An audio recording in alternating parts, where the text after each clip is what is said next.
and who this blah blah blah. We also should remember that there's other things going on in this world, especially in America, that's pertaining to Black people. Not even just the things that we do to ourselves, like the things that I mentioned, but the things that are happening to us by the police. We talked about that last Wednesday. The Black woman and her husband that were brutalized by the LA Sheriff Department in Lancaster, California, outside of Winco, because they were accused of stealing a cake, which did not manifest to be true, right? Of course, I could go on and on forever. I'm exhausted, y'all. I'm exhausted because I got up early, and I'm just exhausted of the nonsense that is going on, and I'm exhausted to learn about our precious Black babies being harmed so unnecessarily. So we can have a conversation around all of that. But Donovan has shown up. He's got his muscle tee on. What's going on with you, Donovan? Sorry I'm late, boss, but my dog ate the homework. My wife was fussing at me that I lost my car keys, or my bike keys, whatever you want to call it. I don't mean to be joking, but this is like a lot of serious topics out here. And I'll get to the KeKe Palmer thing in my opinion on that. But I want to say, as I came into the chat, I hit that like button. You want to know why? It's free. And you know how I am about stuff that is free. For me, it just tastes better. It makes me seem like I'm doing something. But let me give you guys the tea of why I was late. My city called a special city council meeting on a Sunday. Now, this is by Democrats, okay? Why would you call a city council meeting, especially when the city council is on recess for the summer, unless you're trying to jam something through that you don't want the people to know anything about? This is what we mean when we say, you live in a city, you got to know what's going on in that city. Politics is local. That's what affects you directly, okay? So long story short, I'm going to put it up later on when I do my podcast for my city a little bit. Long story short, this was a case about $10 million of a grant. That's still in the application process. So I show up and, I'm neither here nor there, but I kind of have an idea of what's going on. And immediately the grant has to do with like youth, giving our youth homelessness and things like this. So when I got there to speak real quick, just give me some grace, please, you guys. Quickly. I want you guys to understand the delusion in the Black community. Okay, I want you to understand. They're talking about giving $10 million, if applicable, to give homeless youth. That doesn't even make sense. How is there such thing as a homeless youth? Where are the parents? Personal responsibility. So one of the girls got up and she says, yes, I just came here from LA. There's no homelessness. There's no vouchers, this, that. And I'm a single mom. The only people I ever see come to my city council meeting and brag about their single mothers are young Black women, okay? And there's nothing wrong with being a single mother, but you're not even a resident of the city and you're demanding resources and we can't get certain stuff done. So what they try to do is they try to flip it on us older people who've been here a while. I'm an elder in my city. I was here before the city existed. And they try to flip it to make it seem like we're against this or we're against that. No, we're against people who haven't put skin in the game, taking resources away so that we could build. And they always compare, and Demetri will tell you guys this, they compare Moreno Valley, where I live, to Riverside, where Demetri used to live, or to LA, or to San Bernardino. Now, what's the difference between my city and those cities? My city's only 39 years old. Those other cities are over 100 years old. So you're comparing apples and oranges when it comes to resources and how it's allocated in a city that's growing. My city is still in infancy. But you've got these people that are coming there, taking away resources that we technically don't have. We still don't have a youth center. We don't have these things. So anyway, so that's what was happening and why I was late. And this is what I tell you guys. You guys might not think it's important to show up to your city council meetings or to tune in to your city council meetings. You better tune in because they're going to take resources, your tax dollars, and use it for the benefit of other people, okay? Other people. So when I got up there to talk, I'm not all that. And, you guys know I'm not all that. But the point is, I am a city elder. And a few of us that have been here for a while, we do get a form of respect because we know what we're talking about. Doesn't mean I get everything. Every time I say something, I get everything I want. That doesn't happen. But I put the facts out there. I'm not against single motherhood. But when I was at the podium, I said, where's the personal responsibility? There were so many young Black people at this meeting at 12 o'clock. The one thing I asked them is, I've been fighting for a youth center since 1977 when I was 7 years old. Where were you guys at? You can get anything you want at a city council meeting if you show up. When the Hispanics want something and the Asians want something, they show up every meeting until it's done. Demetra, when we show up, it's over once the project has been approved and the hollering and the screaming hasn't been finished. And so I was telling the youth, I'm happy you're here. You're delusional in your mind state, because the sad thing is most of the people think that it was about $10 million that was going to be voted away. That was not it. We're in the application process. And unfortunately, a lot of us show up. When we do show up, we don't even know what the issues are. So that's my story. I'm going to tell you guys, local politics matter. If you are living in an area that is a hellhole bent, I will bet it's run by a Democrat. Yes, indeed. And we can get into that a little bit later. So hello to everybody that came on here. So, of course, we are talking about things that we should have been talking about in regards to the situation that happened with KeKe Palmer. Of course, we can have that conversation. Your opinions on it all are welcome. Elton, how you doing? Says a lot of people I have spoken to have no idea about the 93-year-old lady fighting for her land in Hilton, South Carolina. I turned them onto this platform and other new Black media. I always recommend you first. I love and appreciate you for that. Yeah, a lot of people don't know about Josephine Wright, 93-year-old woman in Hilton, South Carolina, which is also known as Gullah Geechee land. She has had that land in her family. Actually, it was her husband's family since the Civil War, where they escaped to freedom. And now a white organization, I forget the name of it, but anyway, Bailey Point Investments or something.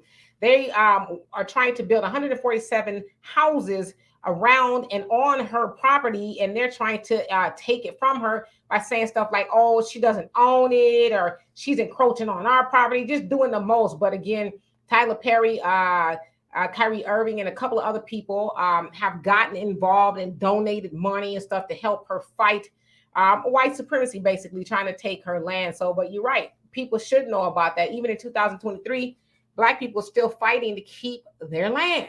Like, what the hell, right? All right, so let me skip down a little bit. Sonji, I'm sorry, how you doing? Says, I thought KeKe had more class than that. You know, I think that she used to.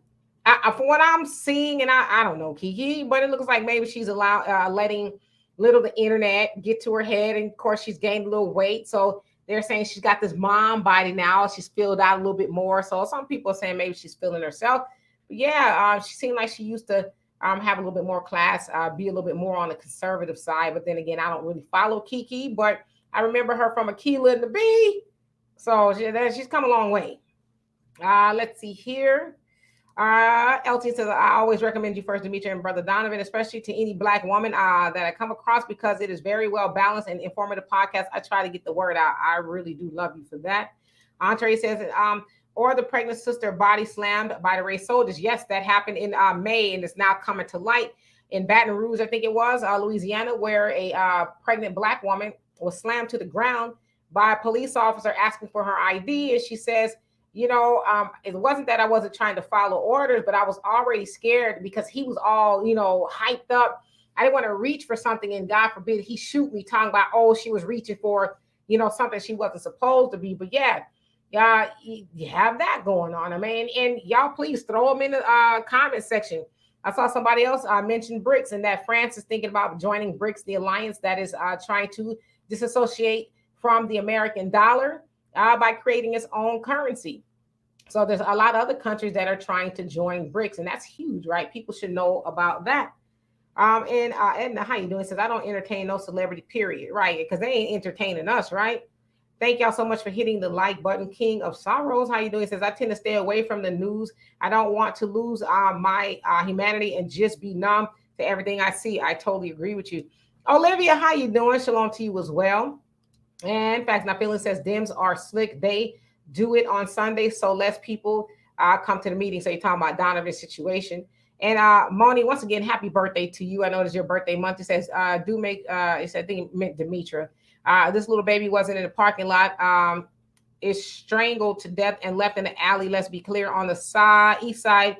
He did it to get even with the mother, but didn't kill his own. So yeah, so it sounds like the other child that was there belonged to him, but definitely he did that to get back at the mother, and wouldn't tell where she was at all. They couldn't get anything out of him. New Era Detroit. That's how I learned about the story. They were like, let him out so we can deal with him, you know. And they took issue with everybody talking about KeKe and her situation, opposed to talking about what happened to that precious little baby there at the hands of her mom's boyfriend. I should also say that sounds like the Winter's father, that's the little girl, he was an athlete at somewhere in Tennessee. Don't mistake me. I think he's a sophomore, if I'm not mistaken, playing for a basketball team.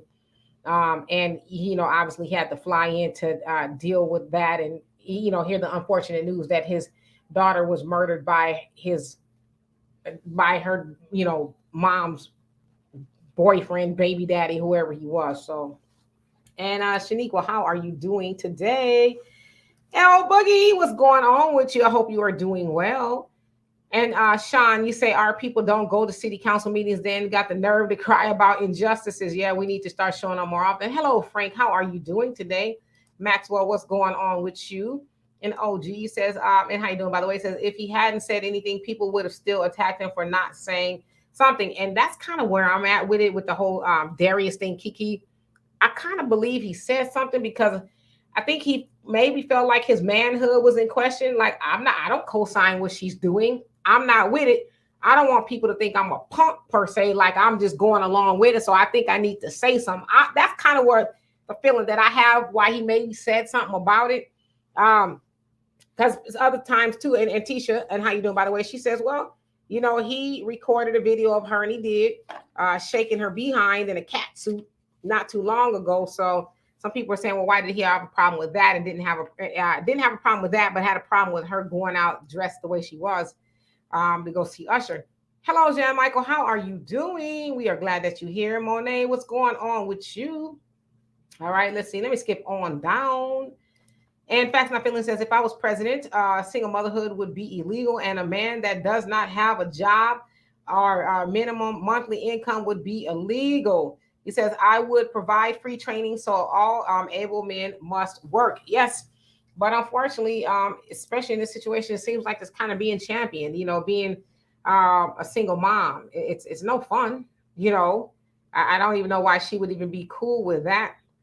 It is our pleasure, Pamela. You know what the funny thing is about the KeKe Palmer thing, and this is just my thing. Number one, you notice last I saw, she didn't defend her man and say, yes, I thank you guys for your support and all this other stuff, but this is my man, the father of my child. I haven't seen her to defend her man as from where I picked up at.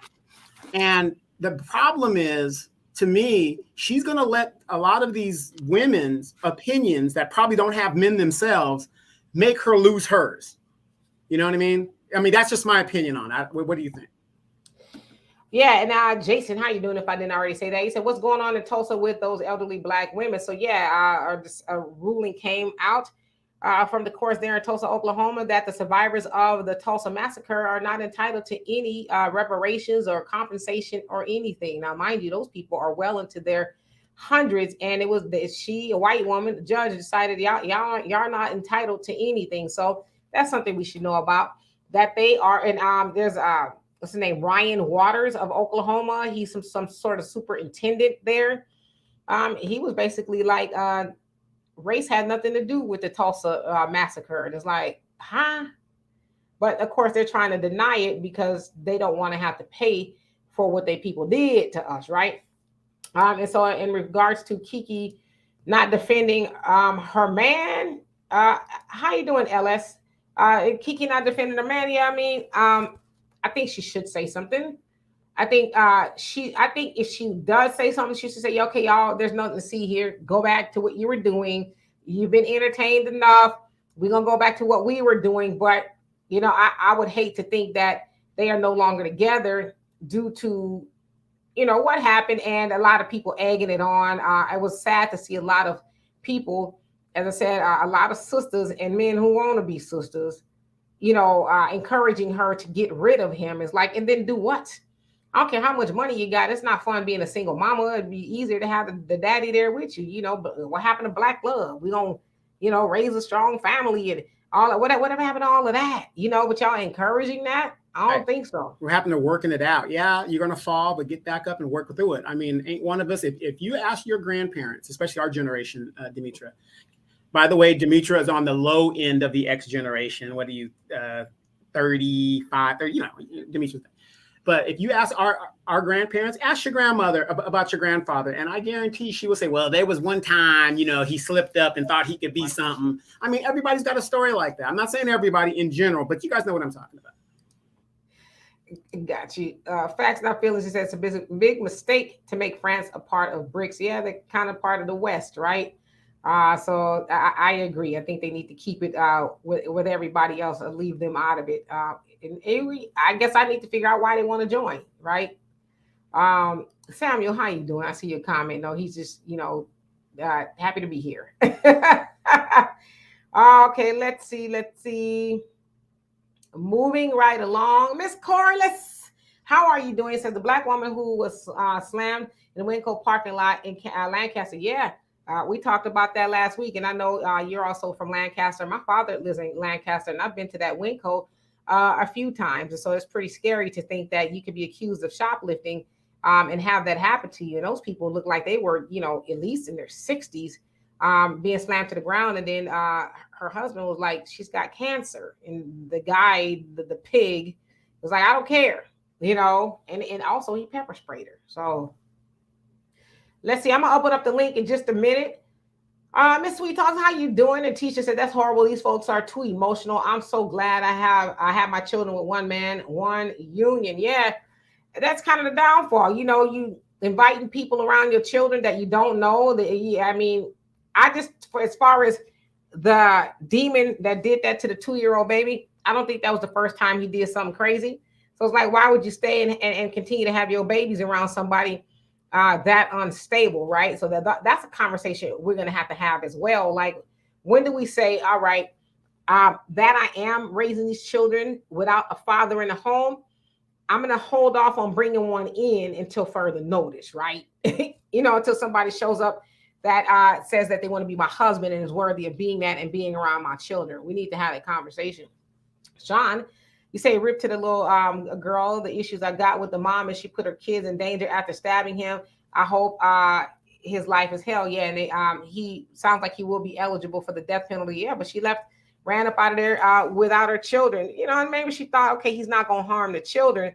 But I think I surely would have snatched my babies on the way out. At least I would have tried to anyway. And Metaphorist, how are you doing? You say, Osayo, y'all, I hope I said that right. He says all KeKe wanted was her light skin, good hair, baby daddy, and now she's out. Wow. Okay. Miss Sweet Talk says all a distraction from all of these bills being passed. Exactly. Like, what bills are we not seeing that are being passed? And let's see. Facts Not Feelings says that dude better leave KeKe Palmer before she destroys him. I hope that's not the case. And Sonji, you say, come on, a cat suit compared to wearing your whole butt out is totally different situations. So you're saying it basically people trying to say, well, he filmed her in a cat suit is not as bad as her, wearing the sheer dress that she wore. All right, so let me see. Easy, how are you? You says, D, what did she think was going to happen at a concert? Asked out. I mean, I agree with you. I'm just one of those people. I just feel like when you become a certain age and you have children and you have a man, certain things you shouldn't even think about doing those type of things. And my thing is this. I would imagine that she knew he wasn't happy. I don't know if he saw the dress. Maybe she was already out with her friends. And he happened to see the dress too on the internet. I don't know. And also, she was kind of going on and on about Usher in her stories. She had a video of him with no shirt on, and she's, all googly eyed and doing the most over that. So that probably bothered him too.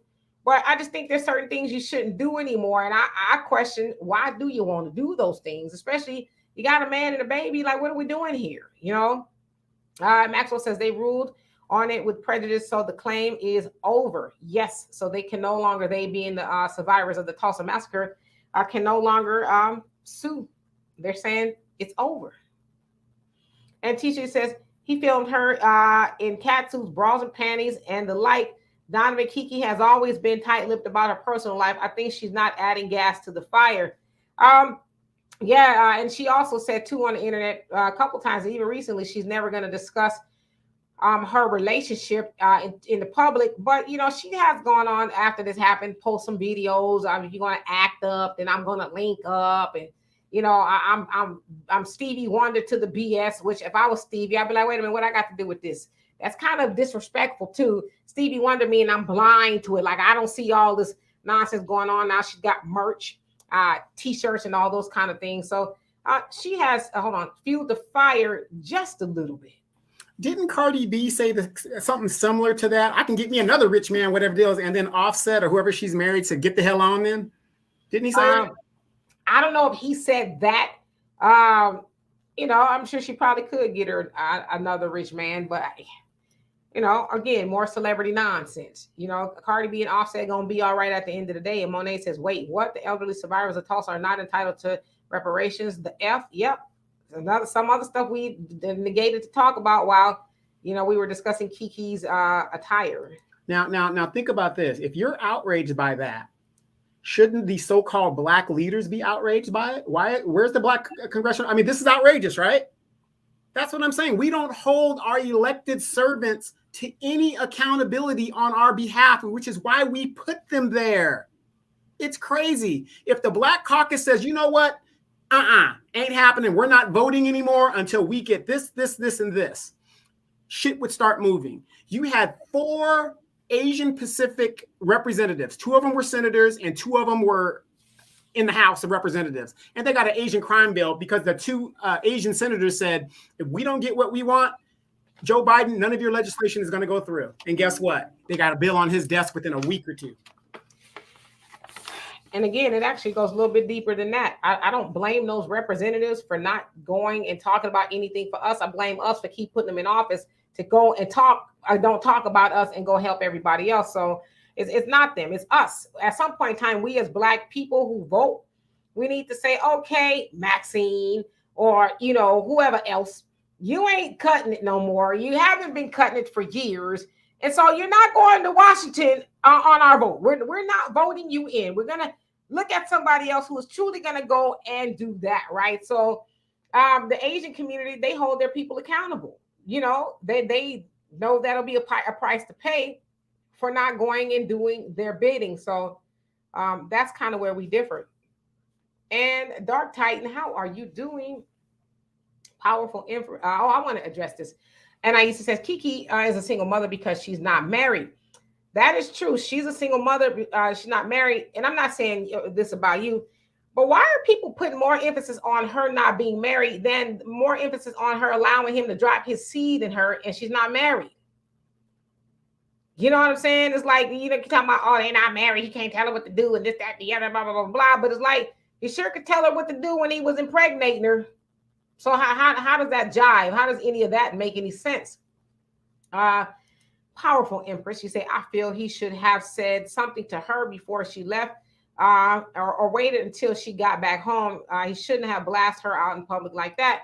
And I agree with you. I think certain things should not have been done publicly. I think he should have called her or whatever the case is. Say, I don't like it or whatever. But I think the other side of that is he was like, nah, I'm letting these people know I ain't no punk. And I'm not saying this, but some people might say, I'm not no Russell Wilson. That y'all seen Sierra go out there doing what she wants, and maybe he wanted to let people know I ain't him. I'm thinking, Big Hair, how are you doing? He says, I'm sorry, but he was just jealous of Usher. He should have just talked to her in private. And that could have been the case too. I can see a man being jealous of Usher. Usher puts on a hell of a show. Like I said, I was there in February, and I had the privilege of being at that show, and he puts on a hell of a show. And he's, you know, and it's not just the women; it could be anybody. Like when I was there, it was Chris Tucker. Chris Tucker was sitting in there, and you know, and he went up to him, and they was, you know, hey, how you doing, type of thing. So it's just whoever happens to be sitting in that seat, I think. And that night it was KeKe. Nathan, how are you doing? It says, you're right, Donovan, on KeKe. Also, she doubled down by making a TikTok video. Yes, she did. Black America, how you doing? It says, we don't have a community. Yep, you're absolutely right. And Aisha says, KeKe should tell people to mind their business. I think she should too. But she kind of did by saying, I will never discuss my relationship publicly. But then she kind of, you know, pokes the bear a little bit. Maxwell says, we all know bricks will fail eventually, but good luck to them. You think so? Brandon, how are you doing? And Olivia says, true feminism and the BS with it, it will cause her to lose her baby daddy and a potential husband. Yeah. What happened to the time? Y'all remember the Betty Wright song? She says, you know, and I'm paraphrasing because I don't know the lyrics, but she says, y'all remember when people used to get together, cook a little food and get together and try to, they knew y'all was having, you and Mr. Charlie was having some trouble. Y'all would they get together, try to keep y'all together. What happened to that? What happened to, you know, the people on the internet or whatever saying, y'all knock it off. Y'all ain't got no real problems. Y'all go home, figure it out. We don't want to hear about it. Y'all go in. We got too many other, you know, black single mamas. We got too many children being raised without the father in the home in our community, Black America. Y'all gonna work it out. I was very appalled to see so many, especially sisters, big upping what happened to her, and you don't need him. It's like, come on, man, really? And let's see here. Dark Titan says TikTok is very toxic femininity. On some black male, female TikTokers live stream had black feminists support KeKe. Yeah, I'm not on TikTok a whole lot. I'll post a video here and there, but then, you know, I don't really stay on there much. Samuel says, what if a man is rich and don't need to work? Well, you know, God bless him. Is he single? I'm just playing. Bama boy, how you doing? He says, KeKe been for the streets. Dude better run. Wow. I don't know if she been for the streets. Hopefully she's not going there. But if KeKe is watching this, I don't think she is. I just want to say it's rough out there in them streets. You don't want to be out there. Them dating streets is wicked. You got you a man, he loves you. Go on and work that out. You ain't trying to be out there. I'm telling you, which is why I ain't out there. It's rough. I'm scared. I fuss at Demetra all the time when the show is over and we talk about things like that. I'm like, look, I know your bait's a little old. The rabbit is on the coat, but you can still throw it out there and pull what you can pull, girl. I don't have a problem pulling. I just don't want to right now. Okay. I'm cool doing me. You know, I'm good at, listen, the rabbit it's still going to be fresh to death when that time comes. And, you know, I exercise every day, you know. I was on my cycle, not my cycle, but my bike, because, you know, I don't have that no more. My bike.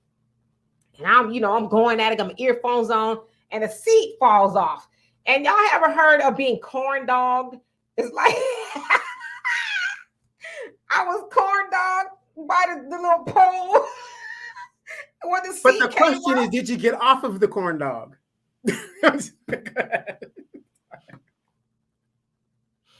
It didn't tickle, okay? It wasn't like, I wish I would have taken the seat off sooner. It wasn't like that. Now, mind you, when the seat fell off, my knees, both of them, and my feet are in the stirrups of the thing. My knees buckled, and I'm holding on for dear life. I'm like, what the? I fixed it nevertheless, but I'll be all right in a couple of years as well. Okay.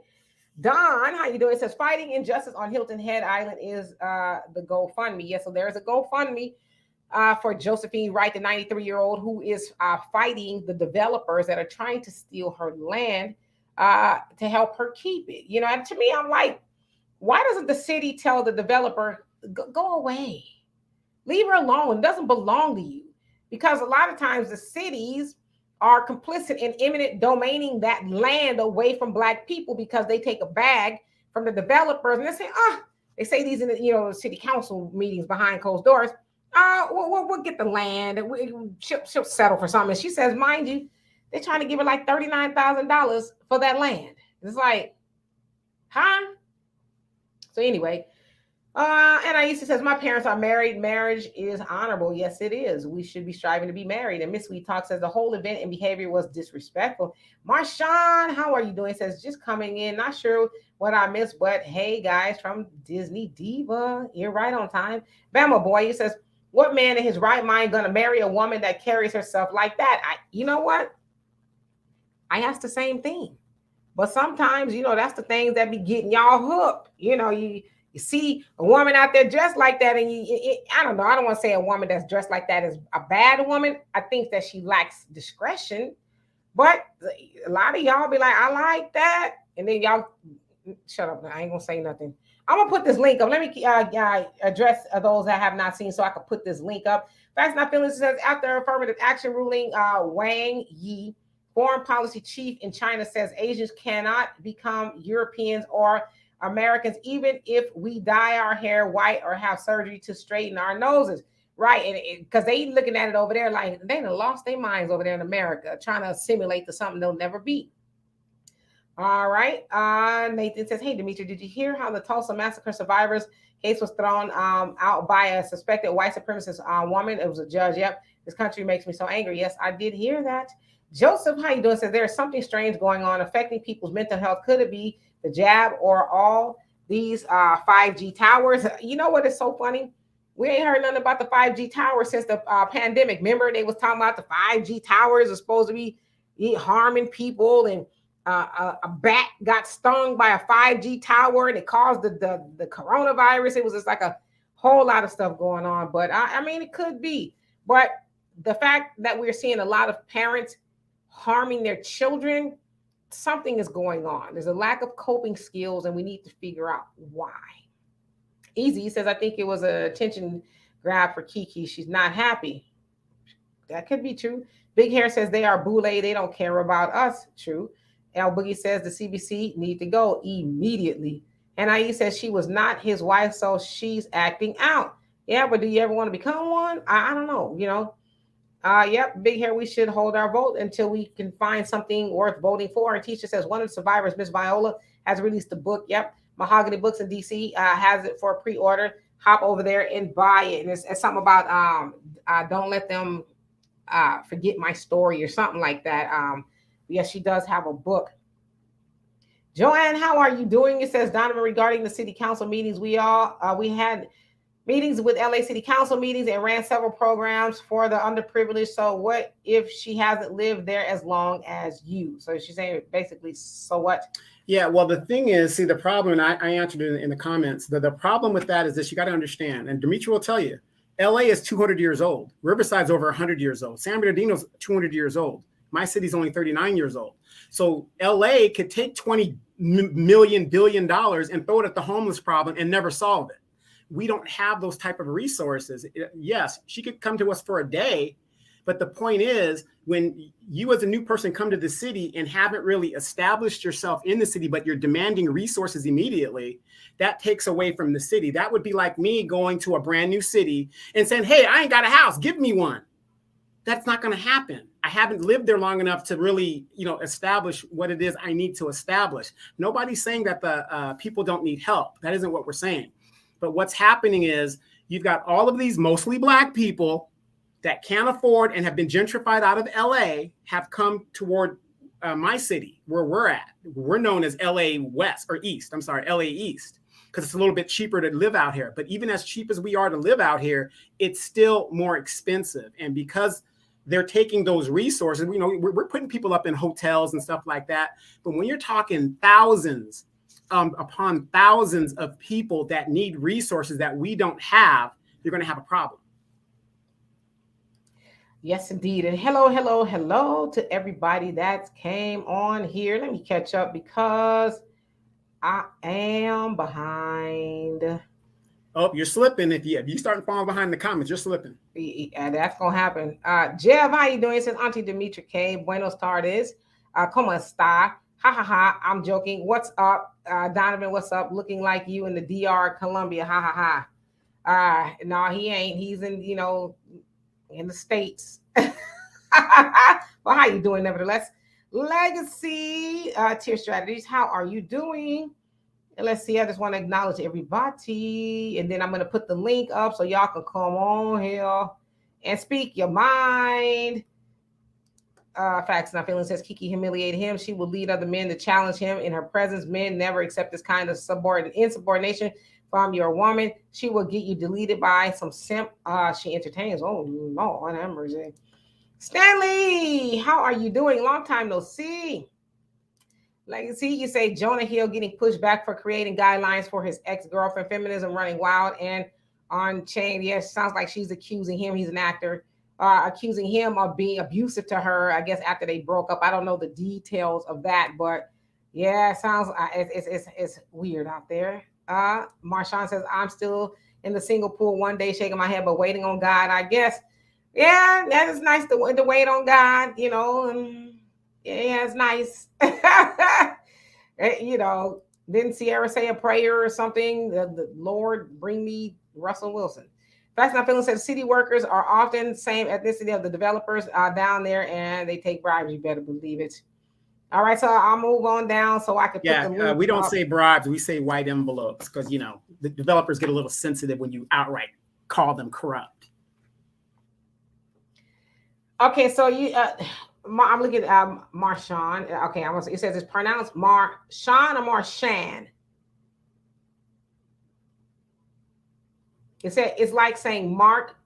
I was named after my dad. Laugh out loud. So Marshan or Marshawn. I've been saying Marshawn. I'm gonna call you Just say Disney Diva. That's what I say. Disney Diva. Hello, Thunder. How are you today? All right. I'm just going down. I'm going down. I know y'all didn't enjoy that, but that's okay. Let's see here. I saw somebody. Tammy Love, how you doing? It says demons have been released from the CERN. Oh, do tell. Samuel, how you doing? It says, I think the Congressional Black Caucus is boule. Yeah.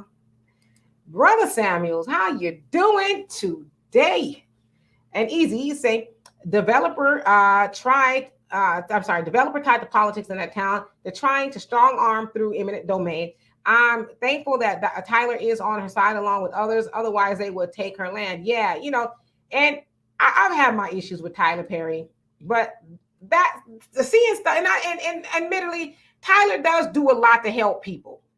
So that's why Tyler has my respect, because he really is out there putting a lot of money where his mouth is by helping everyday people, whether it's giving them jobs, building homes, and whatever. So he's out there doing the work. So, big ups to Tyler Perry.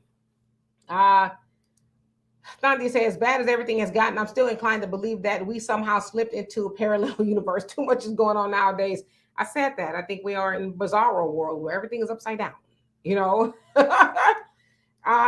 you say, honestly, some parents is harming their children because they're not healed and or not have dealt with the issues and trauma in them they endured as kids. They are not healed themselves. I totally agree with you. Totally agree, Shaniqua. But wouldn't you say this is the problem, though? And I put it in the chat when I answered you. Isn't the problem that we're having children that are having children? I think that's the biggest problem. If you don't have enough life experience to deal with what comes with having another baby, much less, you're so young that it's already been indoctrinated in your head not to have a husband or a wife. You got to go to college. Your life is just beginning, but you're still doing adult things, And I will say this too. There's a lot of people who had children young, but they did not and do not harm their children. So there's definitely something going on. Obviously, there's a lot of people who, let's just call it what it is. They out there having sex and forget that sex, the purpose of it is to procreate. Yeah, I know you're hanging from the chandeliers and you're doing some funky stuff with sex. But at the end of the day, it's to have babies, which baffles me when people get pregnant or get somebody pregnant. Oh, my God. Boy, you were saying, oh, my God, when you was doing it.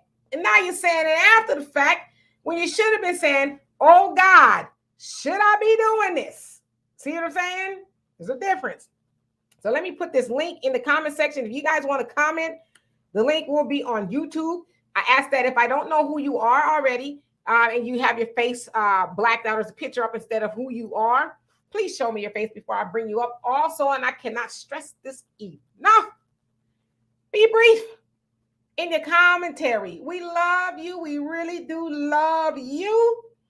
But other people need to come up here and ask their question, or, say what they got to say. So we don't need history lessons. We don't need what happened was, unless it's, very insightful. Not saying that you're not going to be insightful, but y'all know what I'm saying. And we don't get on the mic and, okay, y'all, those of y'all been to church, right? I'm gonna do what they used to say up in the church. You come up here at somebody's funeral or testimony, 2 minutes. No more than 2 minutes. Give your commentary or whatever you got to say, 2 minutes or less. I love you, though. All right. So the comment is, the link is in there. If y'all want to come up and speak about something that we've talked about, or it's something else that we haven't talked about, please feel free to do that. I'm waiting on you. And Jeff, you say, who waiting on God? Get your passports. Ha, ha, ha. God help those who help themselves. And that's kind of where I was going with it when I didn't say anything. But I do believe that we should rely on God for wisdom as well, to help bring us somebody that is going to be for us, right? And as Donovan says, sometimes you got to throw your little bait out there. Hey, how you doing? Good looking. We do know that it is improper for women to proposition men. I don't care what y'all say. I am not one of these modern day people that think, oh, well, it's a new age. Women should go on out there and jump in a man inbox. Throw underwear in his inbox and talk about, I'm going to take you out. Or let's go out. And I ain't one of them. But I do believe a woman could, hey, how you doing? Oh, yeah, I'm doing good. You all right? Oh, okay. Is it warm enough for you out there? Something like that. Well, the thing is, who are we as men not to encourage women to go after what they want? If you see that man and that's what you want, you go after that man. Thus, you have a lot of women that go after the so-called thug in the neighborhood, and then they get caught up because they're not protecting themselves or insisting that he put on some protection. We get in this debate about Pookie and Ray Ray.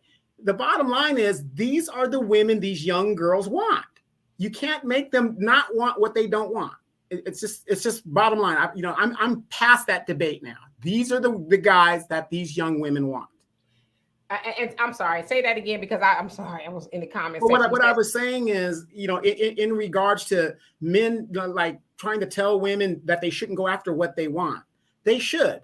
The debate of Ray Ray and Pookie, these are the type of men these young girls want. Of course, they get caught up in all this other stuff later on, and they realize, oh man, I shouldn't have done that from inexperience.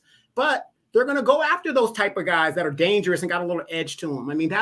That's human choice, Yeah, there's some women out there that like a man that's a little rough or a lot rough around the edges, but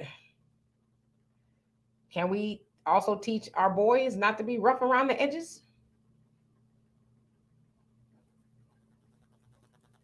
There's a concept. No, absolutely. Absolutely. But, let's say we teach all the boys. There's always going to be a group that is going to be little, let's say the 10%, whatever. Women are going to go after what they like. People are going to go after what they like. Got you. No, I was not Kojic at all. I was in a non-denominational church. And I've been, churches where or funerals rather, they don't come up here and tell us all the way back from 1972 when y'all first met in kindergarten and how you sure gonna miss them, and then you go through all the decades of all the things y'all used to do in the park. Listen, come up here and say, Gloda Dean was my home girl. I'ma love and I'm gonna miss her dearly. R.I.P. to her. And it's so hard to say goodbye. The end. You see what I'm saying? I felt that. Like if I heard somebody say that, I would have felt that. Okay, so let's see here. Big Hair says, I need a husband, Donovan. What's going on here? That's My Feeling says, I can't get on the mic. I got this baritone voice, and I may start talking to Demetra as opposed to sticking to the subject. Come on, I want to Wait a minute. Demetra is a big fan of Barry White. Go ahead and get it done, brother. Go ahead. I want to hear how you sound. Hello. You know, I got a baritone voice, and you call me at the right time in the morning. Hello. He'd be like, sir, is Demetra there? It's me. And Tammy Love, he says, I don't believe in run after a man. No, it's out of order for a woman to pursue a man. Like I said, you could throw choosing signals and all of that, but you know, the chasing a man, I would never. I don't care how fine he is. He would never have me run behind him. I'm not. And Corley says, Donovan, no, sir, stop it. Y'all come on. What? Click the link. I put it up again right there. It's on YouTube. Click the link. I want to hear your lovely voices.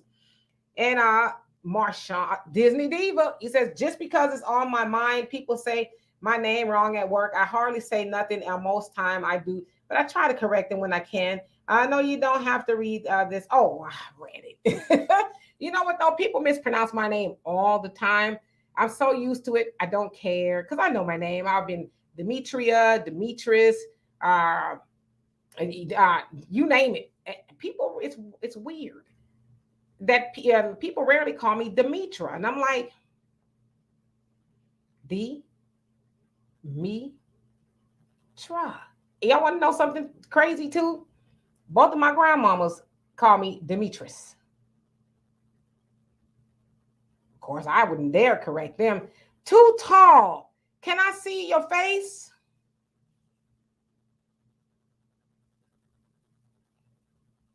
Too tall. Going once. Going twice. 3 times a lady. Let me see your face before I bring you up. Hold on. I can see who this is. Let's see. Nope. I don't know who Too Tall is. So I need to see your face before you come up to the big screen. Brother Reggie, what's going on with you? Nice to see you here. Facts Not Feeling says, if I was president, when I'm done with Pookie and Ray Ray, no woman will want them. Trust me. Yeah, you know, Pookie and Ray Ray need to be taught to straighten up and fly right. You know, just unpookify yourself if that's a thing. I don't know. Miss Sweet Talk says the college men act like they're better than everyone, so we go for the thugs. That's such a weird dichotomy. The college guys that think they're too good, opposed to the thugs, is like, is there any in between? Is there somebody in between? You got guys like me that I could be thuggish, but I'm L7 all the way. I think L7 would be in between. L7.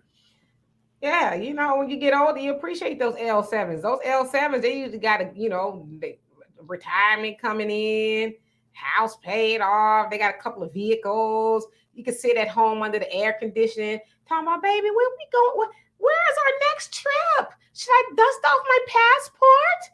Yes, honey. The L7s, you know, they afford you those things, right? You know, of course, in order to get with an L7, you gotta have your stuff together too, you know. Yeah, I get tired of coming in my house late in the afternoon and I see the damn animals enjoying the AC that I pay for. Okay. Too Tall, I need to see your face. I'm sorry. And I can't, unless it's dark where you are, I can't see your face. Dusty Hotep. He says, now here we go with the Umar garbage. I'm not raising Pookie's kids anymore. That's not an option. I don't think he said to raise the kids. I think he said to help mentor. You know, like if you were at a boys and girls club or something like that. Was it Black Men of America, whatever it is, where the 100 Black men, they mentor boys and stuff all the time. So I don't think he necessarily said go raise the kids, but be an influence in their life. I think that's kind of where he was going with that. Corliss, he say these boys are real feminine and not around the edges. Oh Lord, the whole body. Tisha, he says Dr. Umar Johnson asked why are there Pookie and Ray Rays?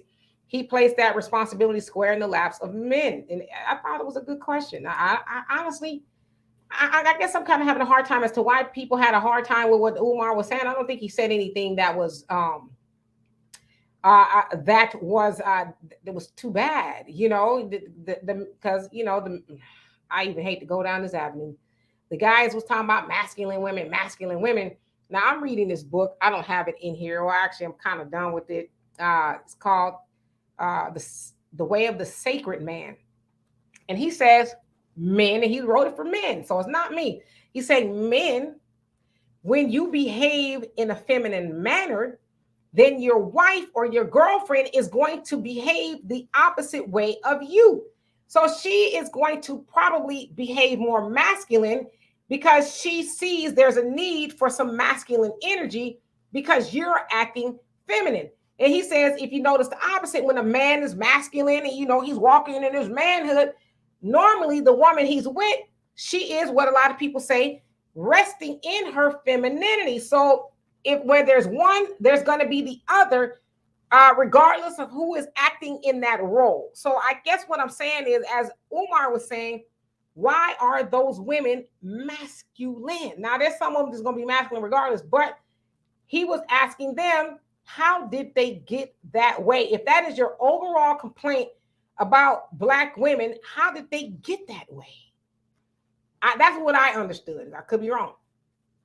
Olivia, he says the children of the crack pandemic are now the adult children having babies. And you know what's so crazy about this? And maybe, you know, I'm speaking of something I have no knowledge of, but from what I read, and I think I read it in Medical Apartheid, if I'm not mistaken, says that the crack baby moniker is not even a real thing because crack does not stay in your system that long.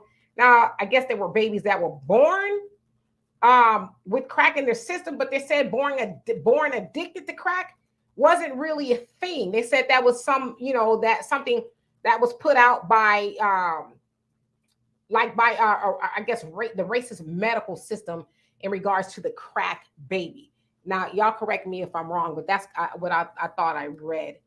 And let's see here, y'all. I too tall. I never did see your face, so if you want to come back on and show me your face, it'd be my pleasure. Let me put the link back up in there. Oh, Donovan says, Dr. Umar is totally wrong. It's not one man's responsibility to care for another man's responsibility. He didn't marry his 2 baby mamas. Nope.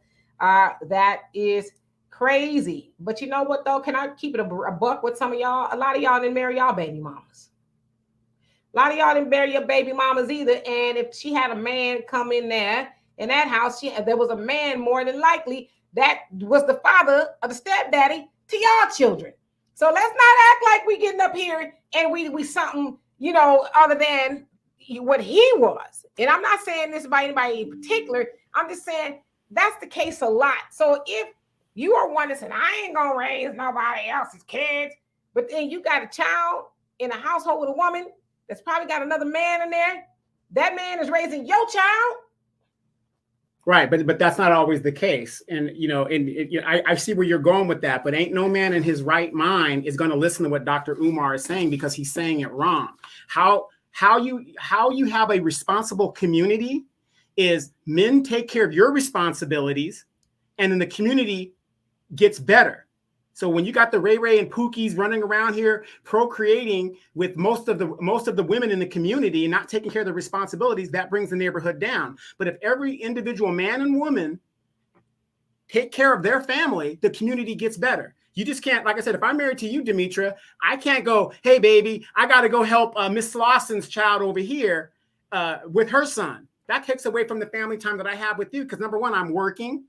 You know, I might have other things I got to do around the house, a honeydew list and all this other stuff. His advice, I know where he's going with it, but it's not, I just don't agree with what he's saying because it doesn't make sense in the modern age. Got it. Okay. LS, and thank you, Too Tall. If you don't want to show your face, you don't have to. For whatever reason, I couldn't see you before. So, LS, what's on your mind? LS. I muted your mic. Is that better? What's up? Yeah, I hear you. How you doing? What's going on, Demetra? What's happening, Donovan? Everything. Yo, Your girl KeKe showing her natural ass, ain't she? No pun intended. Come on. But hey, look, hey, she doing it both ways. Go ahead. But I mean, I think it's crazy that people coming at the guy, she dating or whatever, the baby dad for saying what he said. But which came first, the pictures or his comment? I don't know. Maybe the pictures. I don't know. Maybe he saw the pictures. I know on her story, she was kind of carrying on in regards to Usher. So I don't know if he saw that and he was mad. I don't know. Yeah. I mean, they might not have been in the same place. I don't know. But it's just messy. And that's what life is in 2023. I mean, there's a lot of mess going on. Down here locally in Atlanta, right outside Atlanta, it's this place called City of South Fulton. It's all black mayor, black city council, and the mayor got arrested this weekend for burglary. Now, it may be something as simple as a trespass, but even with that, it's first degree. I mean, and there's some other messiness around the entire situation because neither the mayor nor the council work together. And it's an all-black city. It's the blackest city in America. I heard about that. I haven't really delved into the dynamics of everything that's happened, but I did see that the mayor was arrested for burglary or something. Let me put you on mute for just a second. For whatever reason, there's a lot of feedback when me and you speak. Okay, there we go. Harley, how you doing? You almost made me gag. You say, Donovan, why don't you and Demetra get together? Y'all seem to have good vibes toward one another. And it's like, I would take him out of here with the flick of my Bic. I said Bic. I would take him out of here, okay? As you guys know, I'm going to break it down like this. I am a big Ike Turner fan. I subscribe to his book, Making a Successful Black Woman. Demetra won't get on program, and for the last 30-something years, I've been trying to get with her sister. Yeah, no. Me and Donovan are like vinegar and oil and battery acid, and you guys should see us talking behind the scenes. It's not pretty. Right. No, Donovan's a lovely man for somebody else. Tisha, you said, Donovan, he's not totally wrong. You say, should a stranger help raise these boys? No, but grandpa, uncle, brother, those members of the village can be influential in these young boys' lives. My brother is always mentoring my kids, and their father is present and active. Yeah, I agree with that. All right. If I agree with it. And again, not only do I do that, but that's for my immediate family. What I do for the community is I coach because, and coach something that you like. If you're in the football, coach football. That helps the community out because, especially with our young boys, what is the biggest influence in a young boy's life as he's growing up, more so than his family? His coach. Yeah, so I think that's kind of where he was going. I don't think he said go snatch the kids up and take them home and raise them and all. I just think he said mentor, if I'm not mistaken. Too Tall, how you doing? Hey, I'm good. Thanks for having me on. Can you hear me? We can. What's on your mind? Okay, I just want to say something real quick about the KeKe and whatever her boyfriend's name is about that situation. Darius?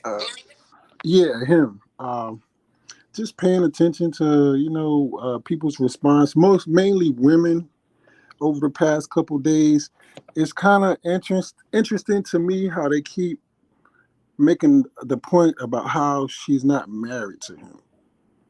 And my thing with that is, why is it okay for her to live with this man, sleep with this man, make a baby with this man without being married? But when it comes to valuing his opinion, that goes out the window because she's not married. I mean, I totally agree with you. I don't understand how you allow somebody to put a baby in you, and then you could say, well, because we're not married. It's like the baby's supposed to come after marriage, right? So yeah. You did it backwards. So yeah, I think that's one of the silliest arguments. I don't think you need to be married to somebody to have respect for them. And I think that's where the issue is. It's like, so we're not married. You don't have to respect me. I don't have to respect you. Is that what we're saying? You know, that's pretty much what I've been getting from, you know, a few of the women that I conversated with about the topic personally. A lot of them throw, oh, she's not married. They keep throwing that in there. She's not married. She doesn't owe him anything like that. But okay, if that's the case, then why don't you keep that same, you know, energy across the board? You know, don't sleep with him, don't shack up, don't have his kids and nothing like that. And I think a lot of women have that mindset like that. Like they only apply the rules when it works in their favor as a woman. Yeah, and that's, I would say not all women, just like it's not all men. There just needs to be some better teaching going on from perhaps their mom. Now I know KeKe's mom is very active in her life. I know she sits on the podcast. I saw her on the podcast with her and Darius. So it sounds like she's very active. I would hope that her mom would say, hey, you know what? I'm gonna need you to get up off the internet and go home and fix your family, okay? Right. These folks on the internet don't care about you. All they care about is the drama. They all up in your business. But Exactly. when it's all the dust settles, who you go home to is gonna matter, because you're not gonna be able to get in the bed with the internet when this is all said and done. That's the advice I would give my daughter. Like, yo, you know what, you're tripping. Yeah, it got bring it down a couple of notches, log off for a little while, and go home. That's what I would have said to my daughter. Right. Mm-hmm. All right. Yep. So all right. Well, thank you so much for coming on. All right. Thanks for having me on. It's my pleasure.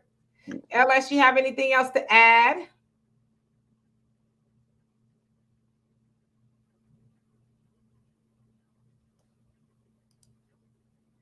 I don't know if he's there. All right. So let's, you guys, the link, I'm gonna put the link again on YouTube. Y'all want to click on? Hello?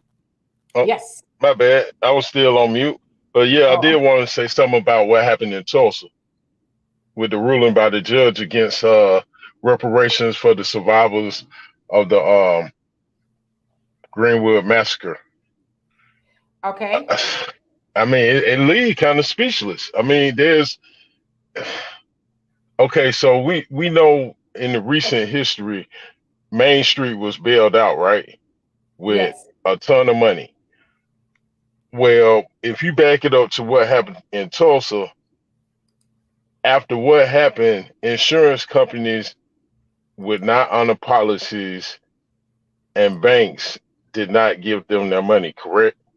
Correct.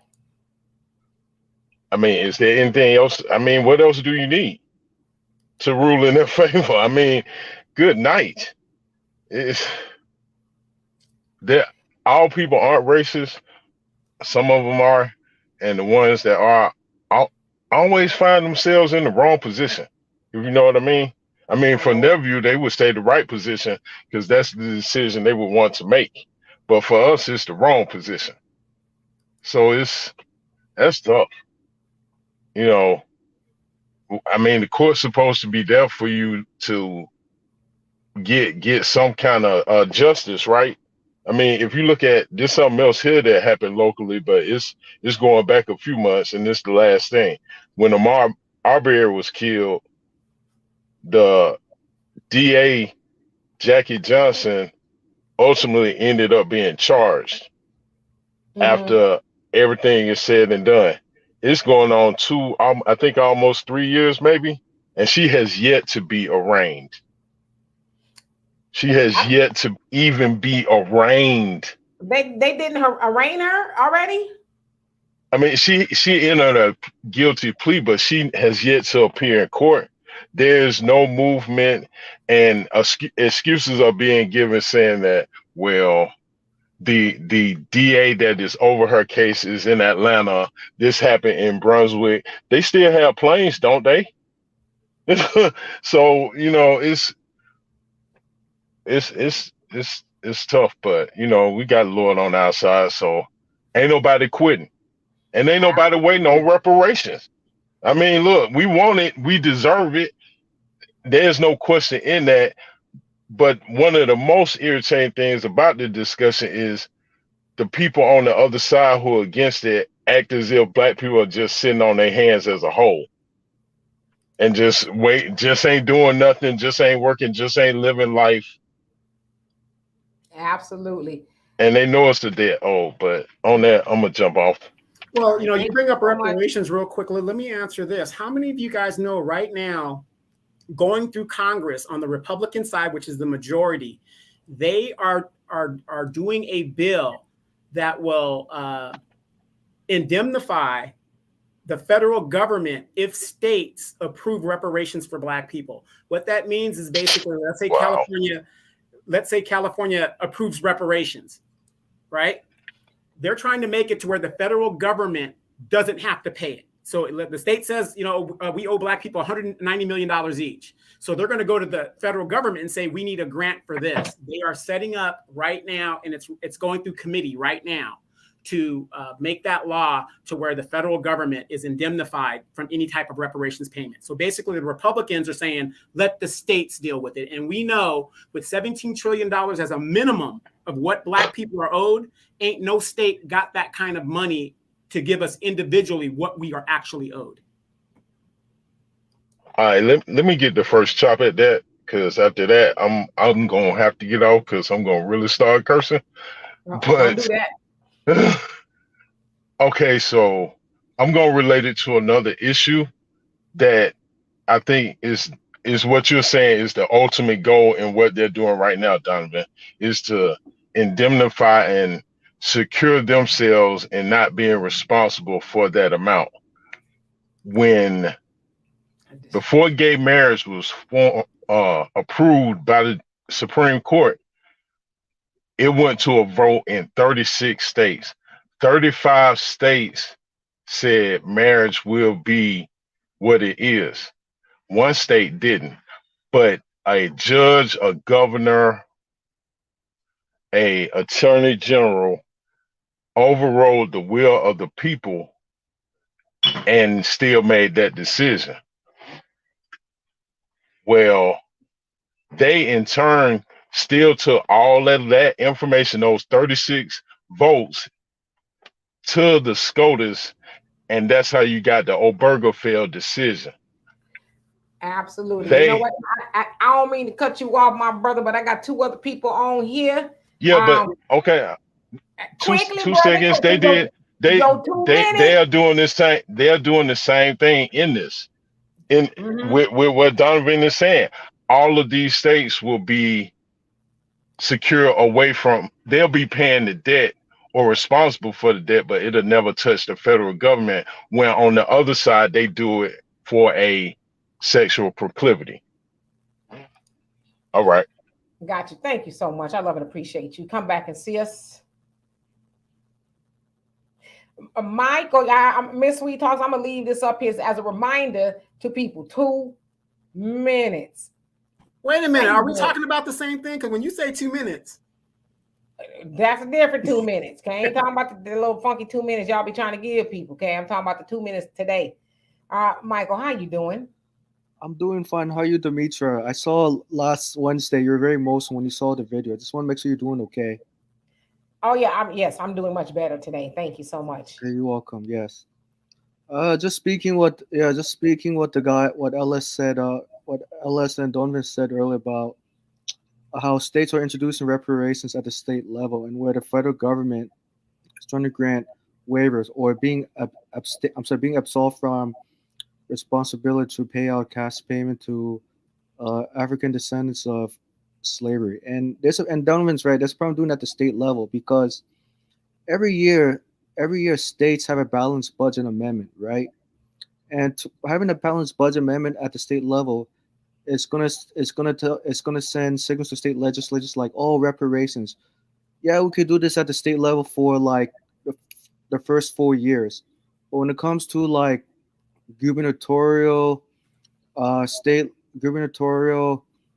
elections, yeah, we're gonna have to rethink, because it really says to the state that reparations at the state level is a luxury. So that's why reparations at the federal level really needs to come into play and needs to be front and center, because it's been continuous. And just leaving at the state level, just tell politicians, we're not sure we should pay cash payment reparations to American descendants of slavery at the state level because it's considered territorial luxury. So that's why I think at the federal level, it needs to be front and center, and it needs to be implemented, because to leave it at the states will not, will not take the issue of reparations very seriously. No, absolutely.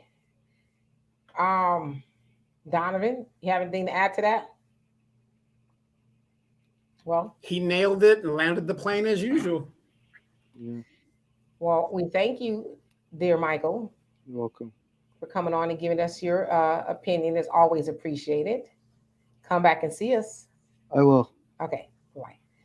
Buzzer Cam, what's going on with you? I'm doing good. How you guys doing? No You hear me? complaints. Okay, you can hear me. Yeah. There's so many things going on in my mind. First, I'm gonna go into the Keke Palmer and her man situation. First of all, my opinion is I still have no saying who's who's gonna wear certain dresses and stuff like that. But at this moment here, from Keke, what she's doing is kind of like um I don't agree with how she within herself lately, although she just got nobody and was getting together lately after that baby come out of her baby from her man. So that's probably great, but of course there's no engagement at that point. And and another thing, they come after her because she said what that he got repeat saying that personally, this show lives this out in the proper eye in the theater by itself because he put himself in a sticky situation. But at the same time, it's a pain and they come out for one reason because what she was wearing or something like that. So I don't know what they discovered before she went to Vegas to see that concert of her. Who knows? But it was totally on appropriate on her part and a little bit bad news on him because he probably should have kept it quiet for more and talk to her so she can come back from the table and stuff. Now he put himself in this situation where he can come out of it. Which I'm not going to stop on him because of his opinion about what hurt his girlfriend and the mother of his son. These these so-called model women just got out of order anyway, especially what's going on lately about that anti-fest. I'm not going to explain that and stuff like that, but yeah, that's pretty crazy. Because I'm not going to tell this guy because to say what he was going into it, because so many of these ladies, not only black but all type of ladies, especially that calculated that feminist movement have watched the famous of feminist stuff and got started in that stuff, and it's just a mess and all around like that. What's your thoughts, man? Because I ain't seeing much what you thoughts on it lately. Because this is probably a short question that I have to say, but what's your thoughts on what did what's going on with them and stuff like that? Because I ain't hear your thoughts. Absolutely. And Buzzer Cam, thank you so much for coming on. So basically what you were saying is you don't know what's going on. She wasn't feeling herself lately or something going on with him. And it sounds like, you were saying, and I'm just kind of putting this together, that you weren't going to judge the situation. They may have had something already going on from the time that she left, which I think a lot of people are saying that too. Maybe they were already having issues. And, her being out there at the concert dressed like that was just kind of like the volcano erupting, like, that's it. I'm sick of this. So it very well could have been. But again, we don't know exactly what happened. We just kind of don't know. Yeah, we just see the aftermath or the reaction to the outfit or, her dancing with Usher. So you're absolutely right. We really don't know. But at the end of the day, that there are other things we should be focusing on. But I'd love and appreciate you. And I want to also tell you, thank you for that video that you did about me a couple of months ago. I saw it. Yeah, thank you. Thank you very much. I was trying to talk about the material stuff, uploading stuff, but I have been doing it lately because personal issues that's got on my mind and stuff. And I think it's doing the camera much. So I try to take my time to try to upload videos, whether I do it from this platform and on Rumble. So thank you very much. I'm You're about to go. welcome. I'm about to feed my grandma in a minute. Okay. So I'm talking to you guys later on another time. Okay. Thank you, and thank you. Come see us again. All right. Thanks. Bye. Bye bye. Yeah, I know uploading content, especially if you're editing yourself, it's like, ugh, it is a lot of work. So you're saying that, sometimes it's a lot of work uploading. I believe he said he was also on Rumble, so he's uploading to various platforms. So it's a lot going on there. But yes, indeed, he did a video expressing his appreciation for me, and I really love that. So. All right, let me get back into the comment section. Oh, I also want to put this link up if y'all want to come on and join the conversation. Y'all see I got Miss Sweet Talk's reminder up there, 2 minutes. I think it's working. It's working. All right, so let me get back. Let's see. Oh, MC Fact, how you doing? It says Demetra, off topic, your plantation video showed up in alerts, so I watched it and I noticed you didn't have any lipstick or makeup on. You still look good. Okay, back to the show. Thank you. I don't wear makeup all the time. I don't wear any makeup on my face at all. For one thing, in Houston, it's too hot to do that. It's been melted off. I do wear eye stuff, so I don't completely drown out. And a lipstick every once in a while, but I appreciate that. Thank you so much. KeKe, he says, and not KeKe Palmer, but KeKe Will says, why do you all think it's this country is so afraid of Black people getting reparations? Why do they fear it so? Me personally, I think it's because they need Black people to be the pitcher that pours instead of receive. If Black people become economically sound, does everyone else have to make them rich? Does everyone else have to make them rich? The only way to combat this issue is to boycott economically. Blacks must hold our dollars. I totally agree, and hold our vote. Specifically from the Democratic Party, because they benefit from our vote disproportionately more than anybody else. So yeah, you're absolutely right. Hold your money, right? Shut the system down, and then they'll start saying, "Okay, what was y'all saying?" David Shabazz, how are you? The A is how do you say your last name? I'm sorry, I muted you. Hold on 1 second. There you go. Shabazz. Oh, Shabazz, okay, because never mind, but go ahead. I think I see what you're talking about. Yeah, but go ahead. Peace, Queen, peace to everybody in the room. Real quick, Mama Demetra, I don't know if you remember, I came on the panel with you and Uncle Phil. It was like sometime last year or something. Okay. Yeah, but no, so two things. I know we kind of segued away from KeKe, but like, just okay. One is social, another aspect is political of what I got to say. So the social piece regarding the KeKe Palmer thing, man. So as a revolutionary, my goal has always been to find me a Black woman that I can start a beautiful Black family with, right? But with this modern women thing and modern stuff going on lately, man, it's been really difficult finding a conducive situation. But then now, after I see how a lot of our queens are defending KeKe Palmer's actions, it's got me like, man, you know what? I'm cool, man. I'm cool. I done closed the door on dating. It's not locked, but I closed it. You know what I'm saying? It ain't locked though. I'm like, man, I'm good, man. Like, and I you know what? I totally understand how you feel. Listen, I'm never gonna be one of these people like, you tripping, because I see it too. And I tell Donovan all the time, I have to admonish this dear brother and say, I'm a Black woman. You ain't gonna educate me on Black women. I know how we act. I know there's some silly sisters out there. Trust me, I know, because sometimes they silly to me. Yeah. But I would also say this, and I always say this, the internet is not real. Mm-hmm. What I mean by that is a lot of times we see the twerking sisters, they twerking in Africa, they twerking in the church, or just acting silly, and they we're seeing that. But outside of the internet, there are good women, but they don't get the attention, just like there's a lot of good men. Right. They don't get the attention because we're so focused on those degenerates in our community, if you will, right? But that they don't define all Black women, just like, you know, some men don't define all Black men. We gotta look outside of that. Now we know a lot of times people do things on the internet for clicks and likes, and then we reshare those things for clicks and likes, and then it blows up to bigger than what it is. And so we think, oh, okay, well, this must mean that it's all women that's like that, or it's all men.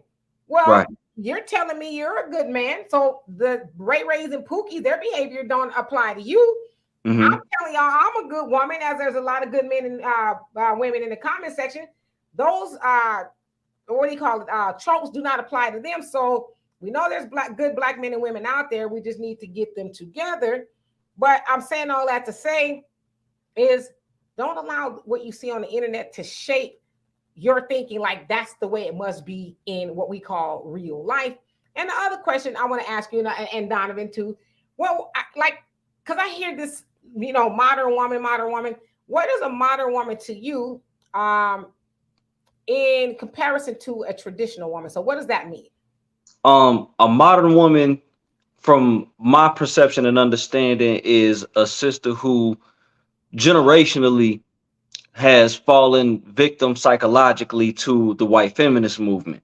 You know, this notion that you don't need a man, and if you do have a man, he need to realize that, you know, you the prize, you can have any man that you want to. Pardon my American English, but this independent boss, you know, like that, you know, that non-collaborative type of mentality that comes with, you know, this modern woman mindset. Now, a traditional woman is one who, now a traditional woman could still be a career woman, but what makes a traditional woman, likewise with the brothers, is she understands her roles and understands that, you know, you have to be able to cooperate.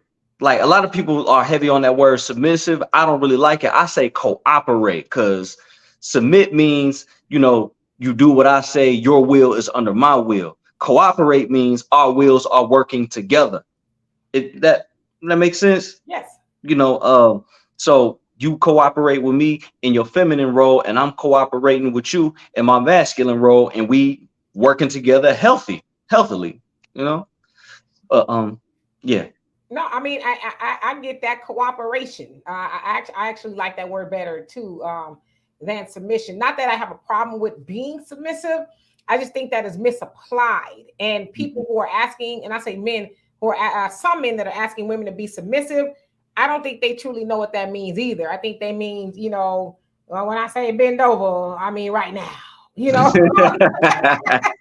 You know, and it's like, no, it's a little bit more to it than that, right? You know, but I love the term cooperation, because that's what it is, right? In order to have a conducive union, as you said, there needs to be cooperation, needs to be some give and take, and vice versa. Okay, you do this, I do that, and we are working in tandem toward one goal. So cooperation is the perfect word for that. Yeah, no doubt. And then the last thing I got, is because I know I'm over 2 minutes, but I wanted to slide my political piece in too, was in the way of reparations for foundational Black Americans. And I want to and I want to make sure I get on Tariq's platform and put this to him as well. He is like real heavy on, like, no, we're gonna do cash reparations. We don't need education. We don't need no programs or anything like that. And I was agreeing with him on this particular stream all the way up until he said we don't need land. You want land? You take your reparations check and you buy some land. And I was like, no, I want the bag too, but I want the land as well. It don't make sense for us to buy the land from the white man. No, he took land from us too. You know, I want the bag and I want some land. Well, let me ask you this, Mr. Shabazz, in regards to that. Now, when you go to the dealership and you get a car, do you just say, just give me the base model at this price, but you can get a few other things at the same exact price? You want everything you can get, right? Right. At that price. So I agree with you that would be ridiculous to just omit the land if that's part of the package. Yeah. And then like, back into the oppressor's community. You know, like more than likely you're going to be buying the land from some white institution. You know, so nah, man, you got to fork it all over. I want the bag, and I want both kinds of green. I want the paper green, and I want the grass green. Absolutely, yeah. I mean, because that was the original deal. You know, 40 acres. Yeah. You know, we want it. No doubt. But I'm gonna go, y'all, because I know I've been on here for a while. But I appreciate y'all being patient with me. No, thank you. And come back and see us again. All right, Black Power. Yes, indeed. All right, so let's see here. I'm gonna put the link back up in here. Just a second. Facts Not Feelings says I'm twice David's age, and I wish I came to that conclusion at his age. More power to the brother. Keep pushing forward. Save your money and get on the plane and go find your woman. You know, I'm like this. Wherever you feel happiness is for you, you should go do that. Do not be deterred by anybody else. I am of one of those people with the mind, the frame of mind, rather, that there are still a lot of good Black men and women here. I saw Miss Sweet say, ladies, get your passports too. I mean, women have been dating men overseas as well, and they have horror stories just like the men have horror stories. You know, so it's like, I don't know. I think love is. I want to be careful when I say this. Love is where you find it, regardless of if it's here, it's over there. And then the other thing is this, and I'm not saying this by anybody specifically. Maybe it's you. Maybe it's you. Maybe you're going to go over to somebody else's country and mess over somebody else's man or woman. Maybe it's you. You know what I mean? Because we keep hearing this on the internet. Oh, I'm going over there. I'm going over there. I'm going to go get me a passport, whether it's the men and women now, because I guess the women are talking about they getting passports too. But it's like, might it be you? Might you be the problem? You know, because everybody can't, I wish, in utopia, everybody can't be a good woman or a good man, because if that was the case, why are so many people single? And as I see, you know, and Brother David said he hasn't locked the door, but he's closed the door, and I feel him on that one. And someone else in here said the same thing. They're newly divorced. Why are so many people afraid to get out there and date? If there's so many great people running around in dating land, why are they afraid to do that? That's what I really want to know. Well, you know, wait, I have a question since we're on that before we answer some other questions. Ladies in the chat, and I've been talking to you guys and having a great conversation. I love talking to you guys in the chat. I think that's, Dimitri, I really do think that's what really makes your show really good. Not only do you interact with the crowd, but, you know, you got me in the chat. So everybody seems, you know, to get in there without overwhelming the system. But I got this for you, ladies, and this is just a question. Modern women, you guys are strong, you're independent, whatever, right? If you can't deal with the men that are here and that have been basically liberalized and done, you know, whatever, you guys are equal, whatever, how do you expect to go to which most other countries are, traditional places, and expect to do to those men what you do to us here? Now, if you guys have been scouring the internet on YouTube, you will see hundreds of videos where American women went overseas and they were talking about, well, he did this, whatever, and then he slapped me. And then they would call the police over there or whatever. And the police were like, what do you want us to do? Because it's tribal. You know, men are very respected there. It's a very, very big thing. Another example is if you guys follow 90 Day Fiance, and I was sent this video, this clip to my therapist, right, in the DR. And she saw it and she was like, because she really couldn't understand what I was talking about when it came to like strong, independent women, right? So I sent her the video. And how many of you guys have saw that, where that lady, she's in Houston, as a matter of fact, Dimitra. Her name is Carter, Dr. Alicia Carter or something like that. This lady is a doctor and she's a lawyer. She has a juris degree, but her father was a judge down there in Houston, whatever. She went to the DR looking for love, right? Went to see the man. I mean, just totally embarrassed the man. It was just bad. It was just a bad situation. And regardless of the money she sent that man to love him or whatever, to support him, he said, it don't matter. I'm the man, you're disrespecting me, whatever, whatever. He said, tell me what I owe you and I'll give it back to you. So my question, ladies, is this. If you can't follow men's cooperation here in the United States, how do you expect to go over to these traditional countries and do the same thing?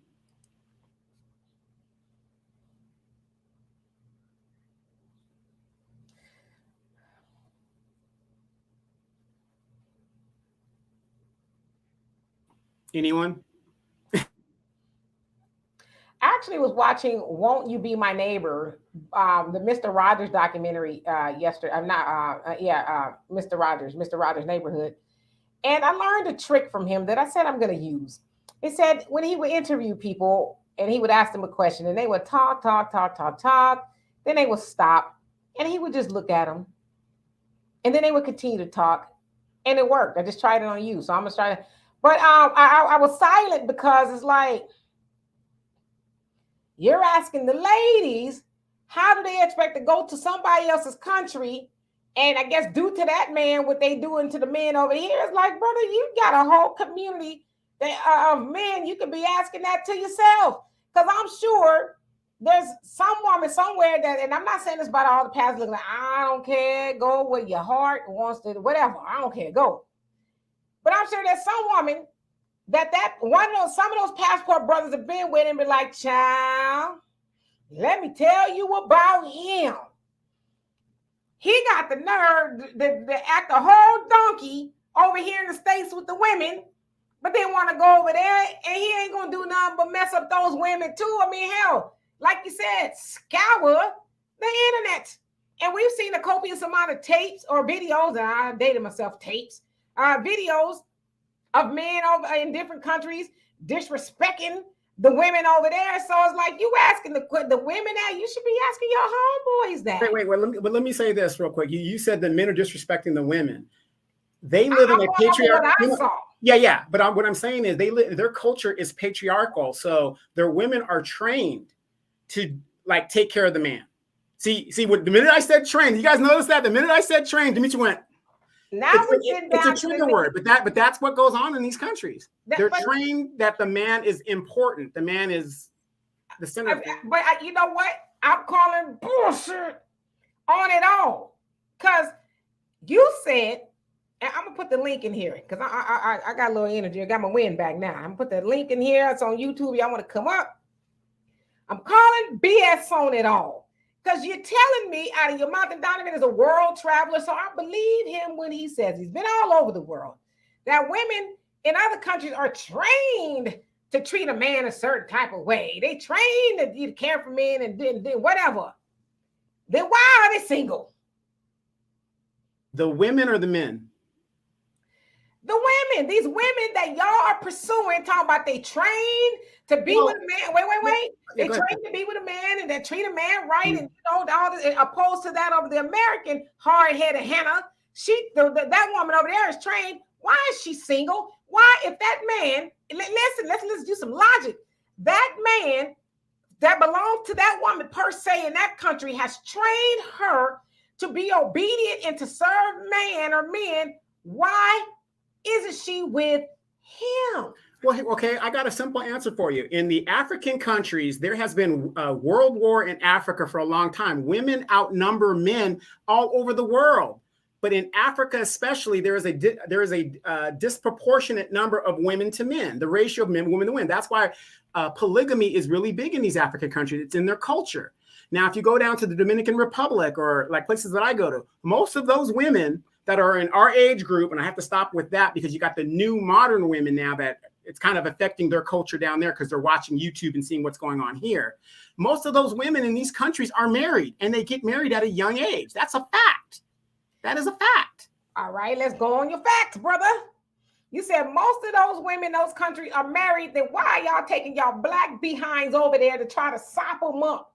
Because because those women that we're trying to sop up are either modern women and they're younger. They're either younger. That's what I'm saying. There's always going to be, Demetri, there's no society where they're not single people. There's going to be single people, whatever their demographics are. You know what I mean? So, but majority, if you look at, especially the women and men of our age, If you go down to Costa Rica or anywhere like Mexico, the majority of our age group are married. These people are married. That's their culture. That's just a fact. You go to Japan, Thailand, most of those people in our age group are married. Now, unfortunately, men, we value youth because a young girl could give me a child. A young girl can do, things and stuff like that. Not saying that she's better. We value youth. That's why for eons, when a 72-year-old man is with a 40-year-old woman, nobody bats an eye. But when a 72-year-old woman is with a 26-year-old boy or man, it's unusual. That's just how it is. There's nowhere on this globe where there isn't a patriarchy. The patriarchy rules this globe. You did a I could be wrong, but if everybody's got another opinion, please come on the show and let's talk about it. You didn't answer the question. You did a whole lot of explaining. I did answer the question. I did answer the question. I said, if all those women have been trained to be subservient to men and be good women and stuff, why y'all over there having an opportunity with them? Maybe I missed it. I don't know. Well, yeah, you missed it because again, our American culture over there, we're thinking, we're going to go over here and do this and do that, just like you got rid of dread. So don't just think it's just men, it's women. Here's the point. Like I just explained it. Most of the women in these countries are married. There's always going to be a group of single people that are available to date. That's just how it is. Keisha, how you doing? Hey, Demetria, how are you? I think I'm all right. I think so. I can get you an aspirin if you need one. Listen, I am dying. You guys have me dying. I just can't. Listen, I appreciate what the brother just said. I do. I appreciate it. I just want to give a different perspective with respect. Okay.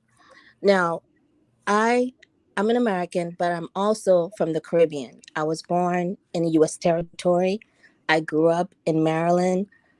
I understand Caribbean people, and sometimes I'll say West Indian just because that's our culture.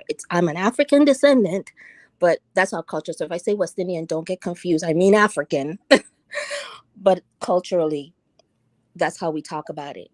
Now, when men, especially Black men from the States, from the Caribbean, whatever, because Caribbean men feel the same way. They're mad and they're going to the States and they're going to find them a woman. Okay, it's the same. Y'all don't get mad. It's the same. They're going to the United States and they're going to find them a woman. And American men are coming to Africa and the Caribbean and Brazil to find. It's the same. Everybody gets pissed off and now I don't want you no more and I'm going to go find me something better. Here's the thing. We are all the same wherever you go. You're talking about patriarchy.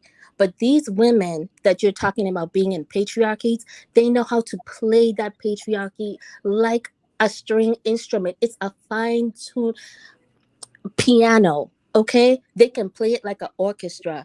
You think you're going to the DR and finding some simple, and when I say simple, I don't mean mentally simple. I mean, traditional. She's going to cook, she's going to clean, she's going to raise the children, she's going to love you, she's going to do all the things and tricks that you want her to do. She wants money from you. And if you don't have the money she needs, she doesn't want you. You go to Africa, they have us, you say it's patriarchal. It is, but you have to have a dowry in many cases. Otherwise, her father doesn't want to see you coming. You have to be able to take care of that woman. And if you're in a polygamous relationship with more than one wife, you have to be able to take care of all of those women exactly the same, which means all of them need their own house.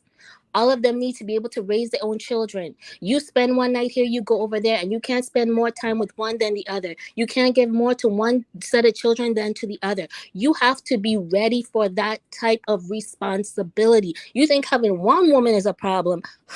Try having 2 or 3 or more. You have to be ready for it. When I was in college, one of my girlfriends was from Nigeria, and her mother and father was in a polygamous relationship, and her mother was the first wife, which means she ruled. And when she made the decision, all the other wives had to follow. And the husband, if he didn't want a problem, he better fall in line too. But he still had to take care of all those other women. You have to be ready for that kind of responsibility. It is not peaches and cream. If you can't afford that woman, you can't say you want this patriarchal relationship and then she has to work.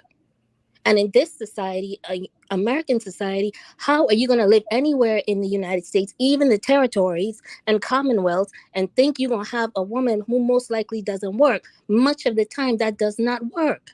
So I think you guys need to take a step back. The grass is always greener until you get there.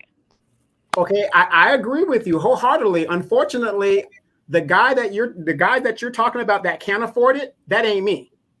I can afford it. That's not the problem. The problem is, not only do you pay for it, but there are other little things in the society that you don't understand.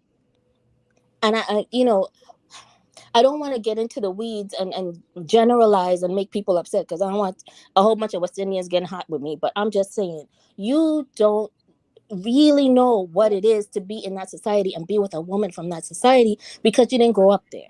Well, I disagree. You might be surprised. Well, let me cut you off. That's why when you see these guys go get these women and they're from the Philippines and she's chasing them around the house with a broomstick after a year, and he's wondering what happened to my wonderful little wife. Well, I disagree. Okay, number one, I was raised in Japan. I was raised in Asia. I've been to the Philippines. I have family members that are Filipino. Okay, yes, when they come to the States and they get indoctrinated here, things change and they got a little this is that. I get that. But if they are in their home country, none of that changes. They are wives and all this other stuff like that. So I understand what you're saying. If I've never been there, I've been there. I lived there. I grew up there. So I know what I'm talking about when it comes to the patriarchy. Can I interject here? Sure. I'm just sitting here listening because, Keisha, I heard every word you said. And, as I was listening to you, I knew Donovan was going to circle right back around and say, I disagree with you. Now, let me take notes because I'm getting old. I'll be forgetting stuff. Hold on a second. Hold on. It's that bad, y'all. I've been up all day. Keisha had some great points. I agree. And Michael, let me have you come back. I want to let somebody else come up, but I'll bring you back if we have time because we only have 5 more minutes or so. Maybe we'll go a little bit. All right. I knew he was going to say, well, I disagree. Now, she is telling us she is American, but she is of Caribbean descent. I believe he said African as well. She's telling us the rundown and how it goes and this, that, and the other.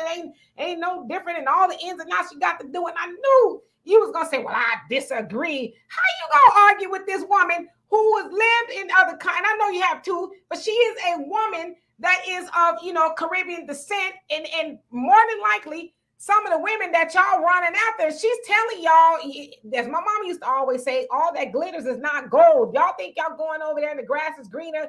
It's not. You're more than likely going to have those same issues. And Keisha, let me ask you this. I want to piggyback off. I want to ask a question to you. What Donovan just said. He basically says that the women in those other countries, they are, submissive and they're Gucci, right? They're good to go until they come over here. And that old evil American woman corrupts her. Keisha, are y'all stupid? No. Everybody has their wants and their desires. And there's a bunch of Filipinos in the U.S. Virgin Islands because they came over here to work as teachers. And let me tell you, they ain't no different than us. When they get pissed off, you will find out. And they will be just as angry as any Black woman will be. They will be just as angry. They will be chasing you like Tiger Woods' wife, who is not Black, Filipino, or of color at all, chasing you around. Okay, you will be sorry. They will plot and plan, but you need to stop. It's not all of anybody. It's not all of anybody, but people are people. You are chasing a pipe dream. All I'm saying is, in my military experience, I know people that have, of course, military, we don't just only defend democracy, we spread democracy through our lineage, right? My father was in Vietnam, so yes. Yeah, so was my father. But the thing is, what I'm saying is this. Most of the people that I know in my circle of friends, Filipinos, I've got friends that have been married for 40, 50 years, whatever. Matter of fact, I'm going to go back to the Philippines because I haven't been there since 1991. To go visit some of these old places. And like I said, we can't categorize everybody because everybody can get they can get a stick and run their husband around. And so that happens here in America almost every day. So, but what we're saying is in my experience, not your experience, my experience, I have yet to go around this globe and not experience the patriarchy. If there is a matriarchy society, please point it out. That's all I'm saying. So what I'm saying to you is, what you're saying about patriarchy, that's not the discussion. The discussion that I'm having with you is, people are the same wherever you go. And what you're saying about American women, you will find it in other women, maybe in a different way, but it is there. The same anger that y'all are running from, because you bring it out of them and they bring it out of you, because people are people. I am not saying that every single person does that. I'm saying you are not going to go somewhere and find a group of women who do not do the exact same things. I am not arguing about the patriarchy. And of course, there are matriarchal societies all over Africa, but that's not the point. You still have to respect the other person. That's not what I'm saying. It's about respect. And if you don't give respect, you can't get respect. Agreed, wholeheartedly. Agree with that. That's all I'm saying. And I'm going to jump off Dimitri. I mean, I don't need to say anything. I love that you came on here and, you know, you told your truth. You know what it is like over there. And I agree with you. You know, the people are told the grass is greener on the other side. And that's why I said too, and I agree with Brother David about the word submission, because a lot of people, you know, got the word submission all wrong. You know, they thinking that she's going to bow down to me and kiss my feet and, you know, all kinds of, and it's like, no, you are really... Sorry. No, sorry.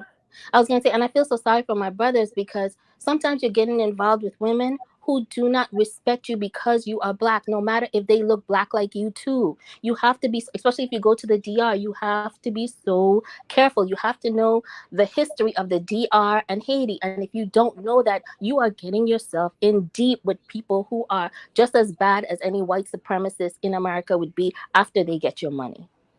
So be careful. You have to know the history of a place. And I'm from the Caribbean, and I'm telling you straight. Nuh-uh, you don't know what you're talking about, because, you know, I've been all over the world and you don't know nothing. Well, no. Well, I'm going to say this for myself, and Dimitri's seen me in action and stuff like that. I can hold my own no matter where I go because of my experience of traveling and being in different cultures, and I understand this. So I agree with you, Keisha. We're not disagreeing. But not every brother goes over there because they've never experienced another neighborhood shit. Excuse my language. We got people right here that won't even leave their city. They think going to from Louisiana to Houston is a big thing. Okay, we're talking about traveling and big cultures. Like, I can hold my own. And again, DR, Costa Rica, South Africa. I've never had a problem. Never had a problem because I've traveled. Listen, I'm with Dimitri at travel, meet people. My grandmother is from Martinique. My grandfather is from Tortola. His mother is from the Dominican Republic. So I am not telling people not to travel and meet people. I am a product of many different Black people from many different places. That's not what I'm saying. I'm saying when you do, understand what you're doing. I have a cousin. He's from the Dominican Republic. He came to St. Thomas. He grew up in St. Thomas. He literally was disconnected from the DR until he went back for a family get together. He met a woman. He started dating her. He married her. He had a house here. He would be here most of the time in the Virgin Islands, and he would go back and bring money for his family. They had kids. And then he got involved with another woman from the Dominican Republic right here in St. Thomas. And this is a bad story, but I just want to be as vivid as I can because I'm afraid for you guys sometimes. The woman who was in the Virgin Islands was mad because he had a wife and wouldn't divorce her in the Dominican Republic. All of them are from the Dominican Republic. He is my cousin by blood. We are all Black. We are all mixed with Native. You know, we are Black people. Let me make that clear. We are African descendants. She put, what is that thing called that you put in your car? Freeze zone or antifreeze in his drink. And my cousin died. You guys have to know what you are dealing with. And that is somebody who is from our culture, from the same island. You understand what I'm saying? So yes, travel, meet who you want, love who you want, but know what you're getting yourself into. Do not rush into anything. Damn, that's gangster. Exactly, but no, that's not gangster. That's common sense. That's not But gangster. That's he was common with sense. her for years. He didn't just meet her. You have to understand people's culture and the underbelly of culture and the good people are in that culture and who would go there. Not everybody would go there. And I'm not saying every woman from the Dominican Republic is like that. That is not what I'm saying, because I have family members, like I said, from the Dominican Republic. I'm just saying you have to understand what you're doing. And sometimes we just walk around and shake our heads because we're like, if we tell you, you're not going to believe us. Well, that's a good point. But, you know, again, I mean, you got your experience. I'm going to stand on mine like a rock, unfortunately. Okay, I respect that. Right. And All I can do is share, and I know if you need the information now, you have it. You can pull from it. damn, antifreeze. Woo. Antifreeze. KeKe, you And have he's to, not the you have only to one come that back has on. happened to. Yeah, KeKe, you got to come back on the show. That's pretty good. But again, you've got a lot of women here in the United States that killed their spouses and boyfriends. I'm and not stuff. saying that. I'm No, saying no. I you know what have you're to saying. know. You're saying Hold on, people are the wait, same wait, everywhere. But People let are me, the same everywhere. Keisha, I do love and appreciate you. But now you see what I go through. You I was guys, laughing. You guys make me laugh. You guys are the What best the guys problem on is? the road. I think you gave a master course from your experience of women where you come from. And here this joker is talking about, well, that ain't what I understand. That ain't. What the problem is? Eat the cake. And I did Eat not the want to cake. share that story because I don't want to make it seem like I'm pitching, holding everyone. I'm just saying you have to go in with eyes wide open and do your research about what that culture is before you get there. And not just a year I lived there. What do you know about these people decades before, a century before, what made them who they are? If you don't know that, maybe you should pump the brakes. Right. Well, exactly. Well, and I agree with you, but like I'm a culture person. So like whenever I go to the DR, or even when we were in South Africa, we went to South Africa, me and Demetra and her daughter, we all went down there, right? And they were too tired from the flight. I was in all of the cultures and I was going into the so-called bad areas, but it didn't affect me because number one, I was there to learn, and they can tell I was an American and stuff like that. But I immersed myself in the culture, and plus I already had known about the culture before. So I'm with you. You got to do your homework and education. Like I don't like to go to the resort areas. I don't like to do those things. Demetra doesn't like to do them either. I want to go meet the people and learn. So when I go to these countries, I go there to learn the culture.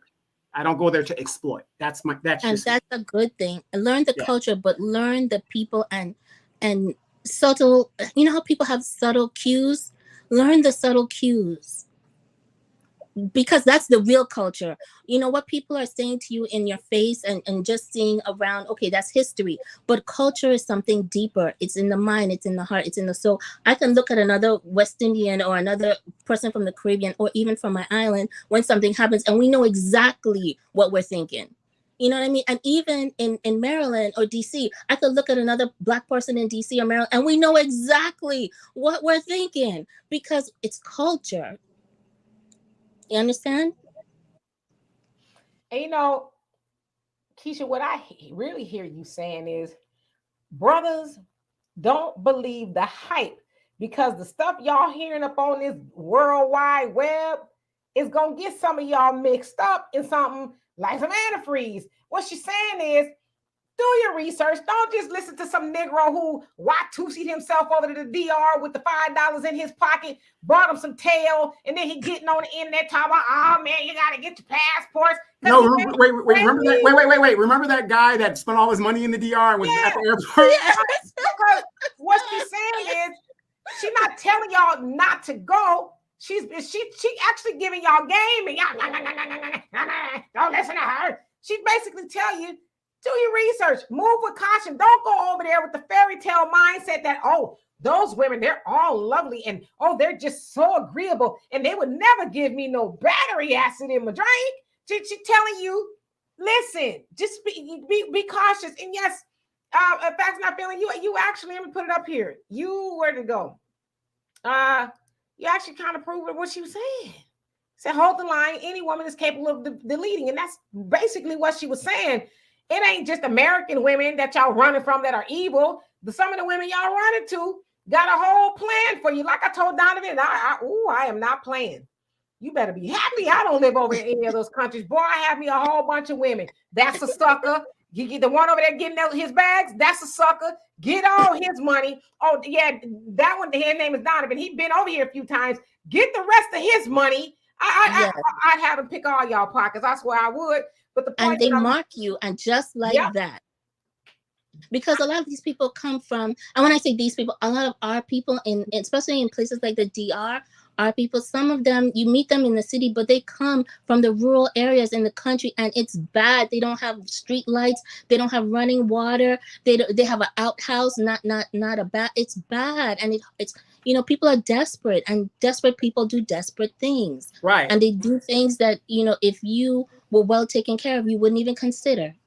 So basically what you're saying is the women here that set up the 304s out here that set up men to be robbed. I don't understand what is a 304. Wait. I don't understand what is that. Well, these women that set up men to be robbed and stuff in America. Oh. Basically, if you're on your P's and Q's in the United States, you should be on your P's and Q's overseas. Correct? That is not what happens. It's a different culture. You get relaxed. You're calm. I met a few girls on the beach one time. They were from the States. I forgot what state they were from, but they were on the beach and they had their purses and they all wanted to get in the water. So they all got up and ran into the water, and some kids came by and stole all their money. You get lulled into a sense of security sometimes, many times. Because the stress is off because everybody around you is Black and people are welcoming. But it only takes one set of people to do that to you. And the kids that did that to them, they were all from the DR because it's desperate over there and they lived in the Virgin Islands. So you just have to understand who you're dealing with and why they would do. What's the motivation? What's the intention? Not just the beautiful smile. And I hate saying the DR and always going back to the DR. It's just that my story just happens to be about people from the DR, but I met lovely people from the DR, wonderful people from the DR. I have family from the DR, and I don't want to make it sound all bad because it's not. It's beautiful, and there are beautiful people from the DR and kind people from the DR. I'm just saying you have to understand culture and subliminals. They ain't gonna listen. They on here thinking you lying to them and okay. Okay, we go. Let me see your face, Dusty Hotep. Hold my beer. I'm gonna show y'all. All right, I got you. You can blank it out if you want to. All right, here we go. I think this is a first. Is this a first? Yes. How you doing, Dad? Now, can I ask you, why do you call yourself Dusty Hotep? Oh, just being sarcastic. I figured that. All right, what's on your mind, brother? Stop the fear mongering. Why are we doing this? Like, describe the fear mongering. What fear mongering are you talking about? Oh, they're gonna put this in your drink and all that. We already know about those kind of things. We've been there already. Wait, but listen, this is and I appreciate you and I love and appreciate you for coming out here. I really do. But she didn't say that would happen to you, like guaranteed. She's saying that it happened to her cousin. And not to be anecdotes, whatever. Right. Basically, what she's saying is, do not be fooled by a lot of these people on the internet telling you it's utopia. Those women are perfect. She's saying nobody said it's a utopia. We're always saying it's a better shot. It's a better selection. That's it. But you know what though? I have to respect your opinion because that's exactly what it is. There's a lot of brothers who will say, "I'm gonna stay over here." And I'm It's a lot of these plantation brothers. Why? Why? Okay, but let me ask you this: why do they got to be plantation brothers? Because they want to stay with Black women over here. Because they want to drag us down too and make us stay too and shame us in the stand. Hold on a second. Now, this is why I'm going to have to take your task a little bit. Y'all hoop and holler about y'all being alpha men. How is somebody else going to make you do something you don't want to do, brother? They can't, but they try. So why you bring it up? Because they're making videos shaming you. Oh, why you want to do all these beautiful women here and yada bull? You ain't been listening to no Black woman. Why you going to listen to her now? Not just women, it's men too. You your own man. Why you listening to them? Oh, here we go. See, now look at this. I'm asking you a question. Why would they even worry about it though? Why are you worried about it? Why would they be concerned about it? I wouldn't give a damn if Jesus himself came down here and worried about what I was doing. Why are you worried about what people you don't know on the internet saying about you taking yourself over to another country and getting you a woman? Well, it's not always about just getting another woman. It's there's other things too now. Well, whatever it is, you're going over there to get, fool's gold. I don't know. Whatever you're going over there. That's not what it's all about. But I'm saying, whatever you're going over there for, why are you a man? You alpha man, you a masculine man. Dusty, you've been getting at me for a minute in these comment sections. I've been reading the comments, but you a masculine man, and you ain't letting nobody tell you what to do. All of a sudden, you care about what people you don't know on the internet is talking. No, but I'm talking about the bad advertising, the bad rhetoric, the bad. Oh, look at what happened to this person. Look what happened to that person. We read the stories. We know already. Well, I mean, she could tell you. People can warn you. I mean, hell, I told you I went to the DR, and me and my daughter almost got snatched up. I mean, that's true. Story. That's true. But that's the thing. I know where I'm going. I wouldn't be caught there in the DR. Yeah, I was almost that damn near in the DR. But I'm about to be mayor in the town of Sosua. Okay. Well, hey, that's you, brother. You got connections there. I got connections in the places I go. Yeah. So anything else you want to add, Mr. Hotep? Nah, but come on. All these old phony stories. I don't let these tethers do that kind of stuff. Wait, hold on. I'm so worried about my brothers. No, you're not. Brother, we're not gonna call names on here. I know you know. That's all the thing too, Dusty Hotep. Listen, I think I know you fairly well. I be seeing your comments, the comment section, and y'all always talking about how y'all not emotional. That is a very emotional thing to call somebody a name because you disagree with them. You don't have to call my sister a name. You don't. Okay, what does the tether mean? I don't like that word. You know why I don't like that word? Because why? To me, I hear the N word or something, or no. And that, but wait. So then, what is it? What is it? That's just somebody who comes over here from another country and interferes in our business. That ain't got nothing to do with them. I'm an American. I was born an American. I didn't come from another country. Yeah. Okay. Well, you're a descendant of tethers. Whatever. But you see, so are you. Wait, hold on, Keisha. I got it. Because I'm glad Dusty Hotep came up here today. That I listen. I doubt very seriously that you have the wherewithal to go to another country and be respectful of a woman, because by your assessment, any woman that you go be with in another country is a tether. So why are you trying to get your FBA? No, because a tether is somebody who comes here. Comes here. You want to put your FBA down? A tether is somebody who comes here. Bottom line, they have to come here to be a tether. Want to put your dang-a-lang in another woman that you feel is subservient to they you. They have to come here. No, see, here you go. Wait, let me ask you. We're having a dialogue. We're asking you. That's just like the white feminists, the same thing. See, name calling emotional, very emotional. But let me ask you this: you claim to be FBA, right? Okay. Is that a yes or no? All right. I'll accept that. Yeah. Does Tariq Nasheed, and I don't know, does he tell y'all to go be off of somebody else's woman, or does he encourage you to be with an FBA woman?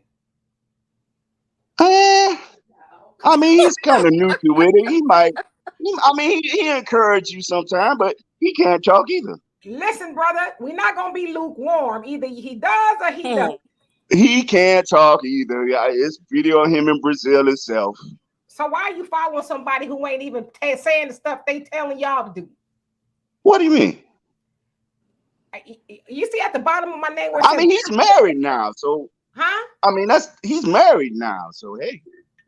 Would he encourage you to go be with a woman who is not foundational Black American? He didn't have no big objection to it. I mean, but you can recommend, say, hey man, you got a lot of sisters here, or whatever. But he's not doing it like the way y'all doing it. Boy, I tell you, you know what?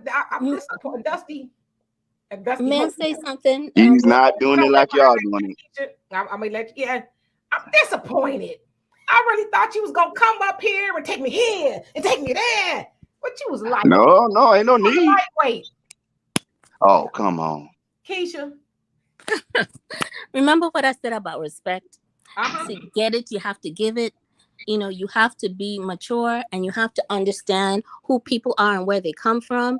Now, to be FBA, if you really are, you should do your history and know that a lot of people in the Caribbean were brought from America to the Caribbean to plantations. Okay, So yeah, may I finish? Liberia and Sierra Leone too. I May I know. finish without being interrupted? Because I did not interrupt you, brother. I gave you all the respect, even though you were disrespectful multiple times. So we always try to separate ourselves. There is really no division, but only if you want to make it. And if you heard me say I was from the U.S. Virgin Islands, you would know that my mom and my dad are from the U.S. Virgin Islands. And my dad was in Vietnam, like I said, but you weren't listening because you only see a Black woman and you want to be disrespectful. And that's okay. You're probably too old to change, but that's not the way to be. If you want respect, go and be with whoever you want. I have people from many places in my family. I respect them all. I'm just saying, brothers, when you go, keep your eyes open and don't be foolish. And don't go because you hate your Blackness. Oh God, is that the? Oh Lord. Now, brother, respond logically to what she said. She laid it out there. No, I mean this is just. We listening to you. Go ahead. This is just snake. This is reptile lowness. This is why we. You ride with the manosphere, brothers. Brothers, you hear what's happening? Get your passport. Go. No. I'm gonna have to disagree with that. Dusty Hotep. Demetra, hold my beer. Here it is. Oh Lord. Not only get your passport, put all of your assets in your mom and your daddy's name. There it is. You know what? Again, it's really been my pleasure, Dusty Hotep. I'm glad you finally came up because I was like, who is this Dusty Hotep? He always got like I said, I see a little salty comments in the comment section about me and stuff. And you came up here and man, you let me blow you over. How you let me do that to you? Oh, you declaring victory? For sure. How? You couldn't even come up here and hold your point. You call first what point? You calling somebody's name. I'm still going where I'm going. Yeah, what point do I have to hold? Matter of fact, we want you to. Can we get a GoFundMe? They help you get the faster. I'm just saying because to her point, she told you that she's American, her parents are American, but you called her all up out of name because you could not lie. Yeah, that's irrelevant. Tethers raise tethers, so that's just how it is. But you want to go be up in them. Fools raise fools, and no, don't do that. Don't do that. Oh, see that's the thing. The difference is you come here and interfere in business that ain't got nothing to do with you. Get respect. That's what makes you being completely unintelligent and disrespectful, and that's why women don't want to be with men who think like you. I'm sick of that crap. I'm tired of this. I'm a Black woman crap. Wait. But you know what though? I think you should concede her point. We're so victimized. I'm Black and I'm a woman. Yeah, like Black women, and just own that. We're fine. No, I don't like. They don't like themselves. They hate what they see in the mirror. It has nothing to do with us. They use us as an excuse. Please. That's why you know damn well that's wrong, and you're wrong, and you won't change. Just emotional. You're wrong, and you know you're wrong, and you won't change. Just emotional. Foolish. Emotional. Oh, it's emotional. Oh, yeah, okay. Emotional. You are emotional. What you gonna say? My mama Black? Is she? What you gonna say next? Your mama? Is she Your Black? mama Black? Is she Black? Saying the same old trope, the same feminist garbage. The same old truth he has no retort for. Oh, your mama, you hate yourself. Same thing white people don't like. The truth. It's kryptonite. I'm disappointed. No, you're not. I did. I drank. I was like, let me get some Wheaties. Here come Dusty Hotep, and my knees was knocking together and stuff. And then you came up here with the emotional, All right, what am I supposed to say? The women are more cooperative. The food is better. The price of living is better. So why shouldn't I go? Dead. You know what? I almost wish this was a V8. You know, I say, I could have had a V8. Why shouldn't I go? We want you to go, brother. Trust me. Ain't No, you don't. That's that You passive should aggressive. go Oh, and we give don't we everybody don't else want a to stop break. you. Go get your passport, get all your money, give it to your mama and I your done daddy. had my Go passport and for never years. come What are you back. talking about? Go, please I was a go. passport bro before it was Please a passport go. bro. Please go. hit the road, Dusty. Don't come back Okay. no more. No. All right. I'm just playing with you. Listen, you see me and Donovan go. I'm just giving you a hard time. It's all in fun. It's in love. But you know what? Oh, I know. Yeah, I don't like you disrespecting my sister though. We could talk, but just calling people names, I wouldn't let her call you a name either. Just But everything's not a name. Sometimes things are just descriptive. Some things are just You're unintelligent. describing a mindset. Just unintelligent. A feminist That's what it is Nothing else to saying pull from. feminist is defining a mindset. Saying a tether is defining a mindset. Now, if I So is called a you a fool. BI or something like that, that's different. I'm putting up the link. And I see Arson, you want to come up here? Please come up here. Michael, I don't know if you're still there, but please, I want you to come back next time. I'm gonna let Arson, he wants to come up. I'm gonna go over, Demetria. Thank you so much. Come back next time, Keisha. We'd like to talk to you again. You got some good insight. All right, bye. Dusty, you still there? Oh yeah. You all right? Mm-hmm. Okay, I just want to make sure you're all right. I know that was oh Lord, here come your twin. I'm gonna put him up here. How you doing today, Black America? Okay, look, we brought in the cannons now. Y'all gonna get it. Lightweight too. Go ahead. What's up? What's on your mind, Black America? Hello, everybody. How's everybody doing today? We're doing Everybody well. in the chat. Miss D, Mr. Donovan, Sir Donovan. I was just listening to the last conversation with the Dusty Hotep and the little old lady in the shoe. Her name is Keisha. Yeah, Keisha, Miss Keisha. Black America. And wait, before you get started, don't come on here acting emotional by calling people names and being disrespectful. I'm not being emotional. Men don't have emotions like that. I'm a Vulcan. If you ever watch Star Trek, you'll know what that means.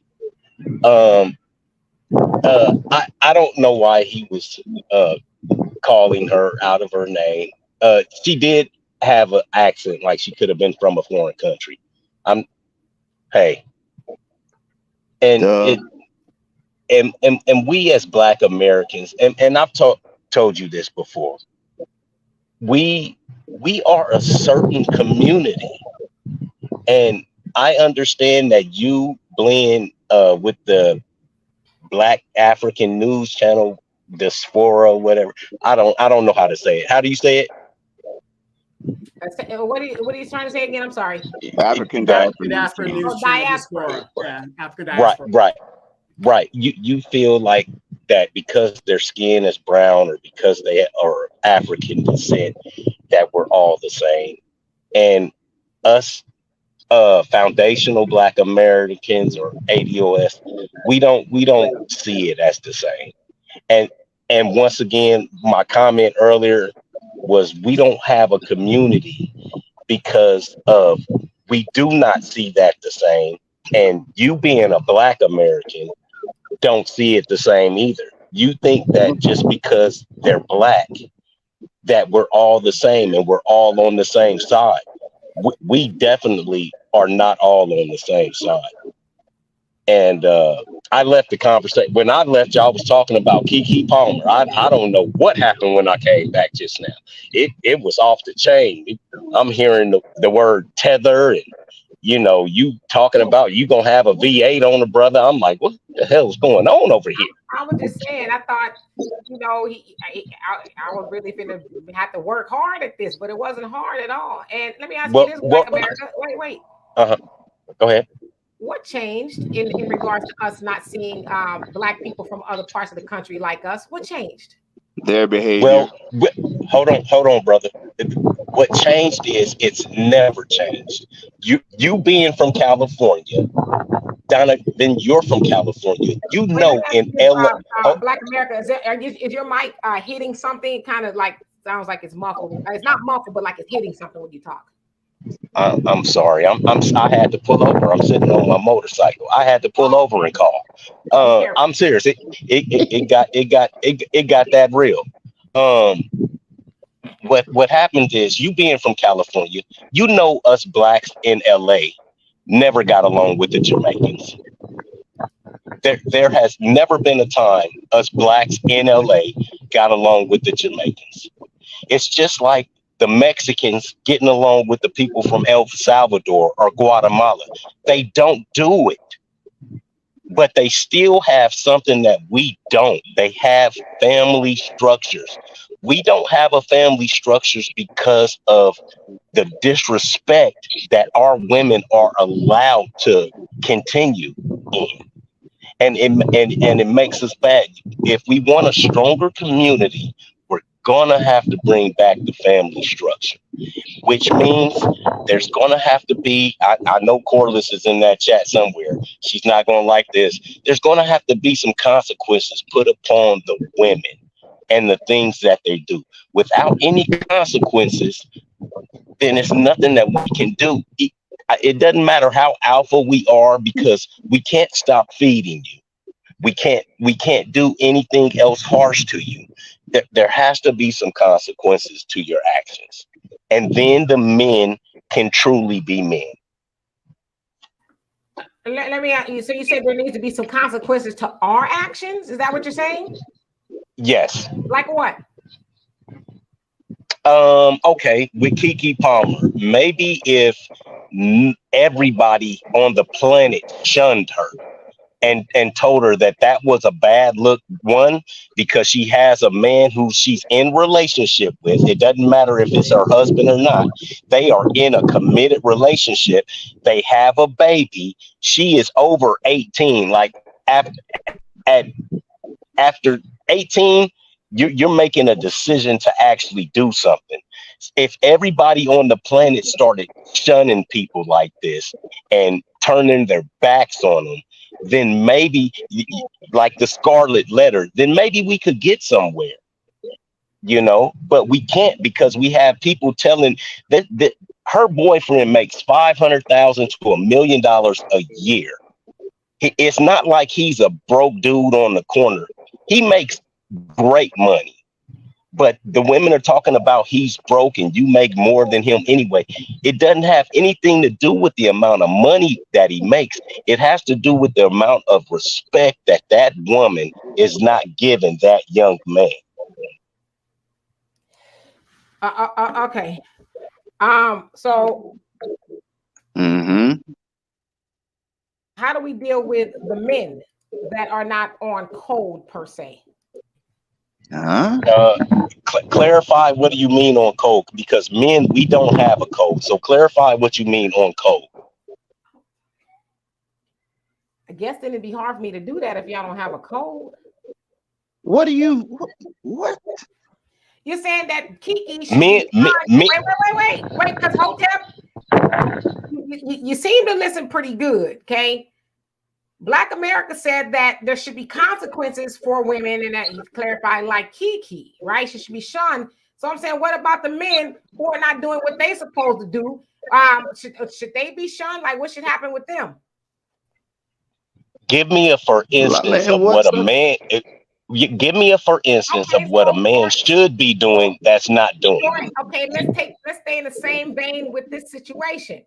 There are some people who said he might not have been wrong for what he said, or whatever, but he was wrong for how he said it in regards to doing it online, and that he should have said that to her at home or called her or whatever the case is, right? So how should that be dealt with? I got a question for you. Is that his woman? What do you mean, is that his woman? They claim is that it? Exactly. That's his woman. That's his property. He can treat his property the way he wants to treat his property. Ooh. And the same goes for a woman. If me and you are married, I am your property. Al Green wife threw hot grits on his ass in the bed. That's a lie. It wasn't even his wife. Well, whatever. But you know what I'm saying. If we are each other's property, you can do with your property. He's not beating on her. He's not mistreating her. He's talking bad to her because she had a bad behavior, like you would do a child. That's a bad behavior. I'm sorry, it is. But that is his woman. That's his property, D. I mean, he can't say anything. If they were married, now they would just be a married couple mad at each other. Or he would just be like, well, now you can't ever go anywhere because I can't trust you to act like an adult. You see what I mean? It's all bad because there's no consequences for women in our community. You guys can get away with anything you want and then have all of the other women behind you lined up cheering with pom-poms. It's not right. I hate to cut you off and to keep going Yep. to I keep hating the wait before you yap, Hotep. I hate to keep going to the easy, the same old. Brother, you got 16 children, so who gonna hold you accountable?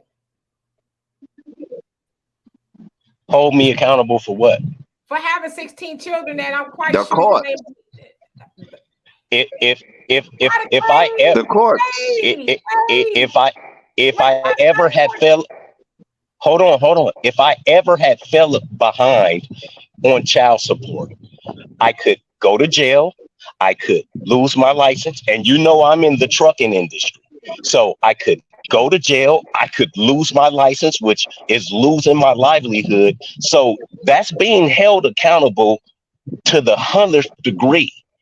There are consequences and repercussions for men. There was a man that was put on child support and put in prison for 5 years for a kid that come out with a blood test that wasn't his.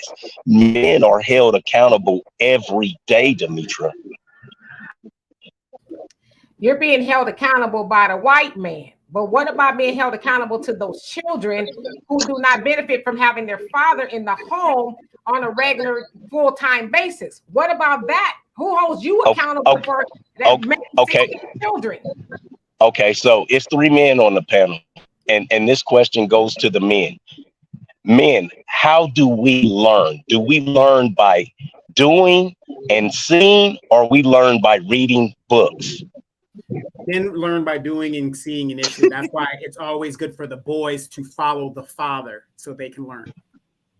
And you know what a father does, Demetra? A father shows that he goes to work every day and he provides for his family. He doesn't need to be in the house to go to work every day and showing that he's providing for his family. You don't, as a dad, you don't get to show up at every football game or every soccer game or every t-ball game because you better have your ass at work. If you're not working 60 or 70 hours as a week as a dad, you're not doing your job. Plain and simple. Dads aren't home kissing boo-boos and playing Super Nintendo most of the time. Dads are out busting their ass so their kids can go to private school, so their kids can get school, so their kids can have bread and lunch and fruits and vegetables. That's what dads are doing. Wow. I agree, Pamela. He did not answer the question. It went shoo, shoo. It went all over the place. I didn't answer the question. I thought I did. Dads go out to work, and what they show is a representation of what young men are going to be doing for the rest of their lives. Men work almost until the day they die. That's what dads show. Dads show work ethic and work, what you're supposed to be doing. That's why Joseph was a carpenter, and you turn around and Jesus was a carpenter, because you pass things along. My dad worked for the railroad. Guess what I did? I worked for the railroad, and then I went to firefight and things like that. That's what dads do. Dads show you what you're supposed to be doing as a man. I think she's referring to deadbeat dads. Can I ask you, Y'all better be happy Corliss is having some connectivity issues. As soon as she connects, we gonna hear from Miss Corliss. But let me ask you, men, this: is having 16 children normal? Is having 16 children normal? Normal when? Normal today or normal 50 years ago? Because each one of my grandmothers had 13 kids. Each one of them. Wait. Let me ask you this, because I want to clarify. Was each one of your grandmama, did her 13 kids come from multiple men?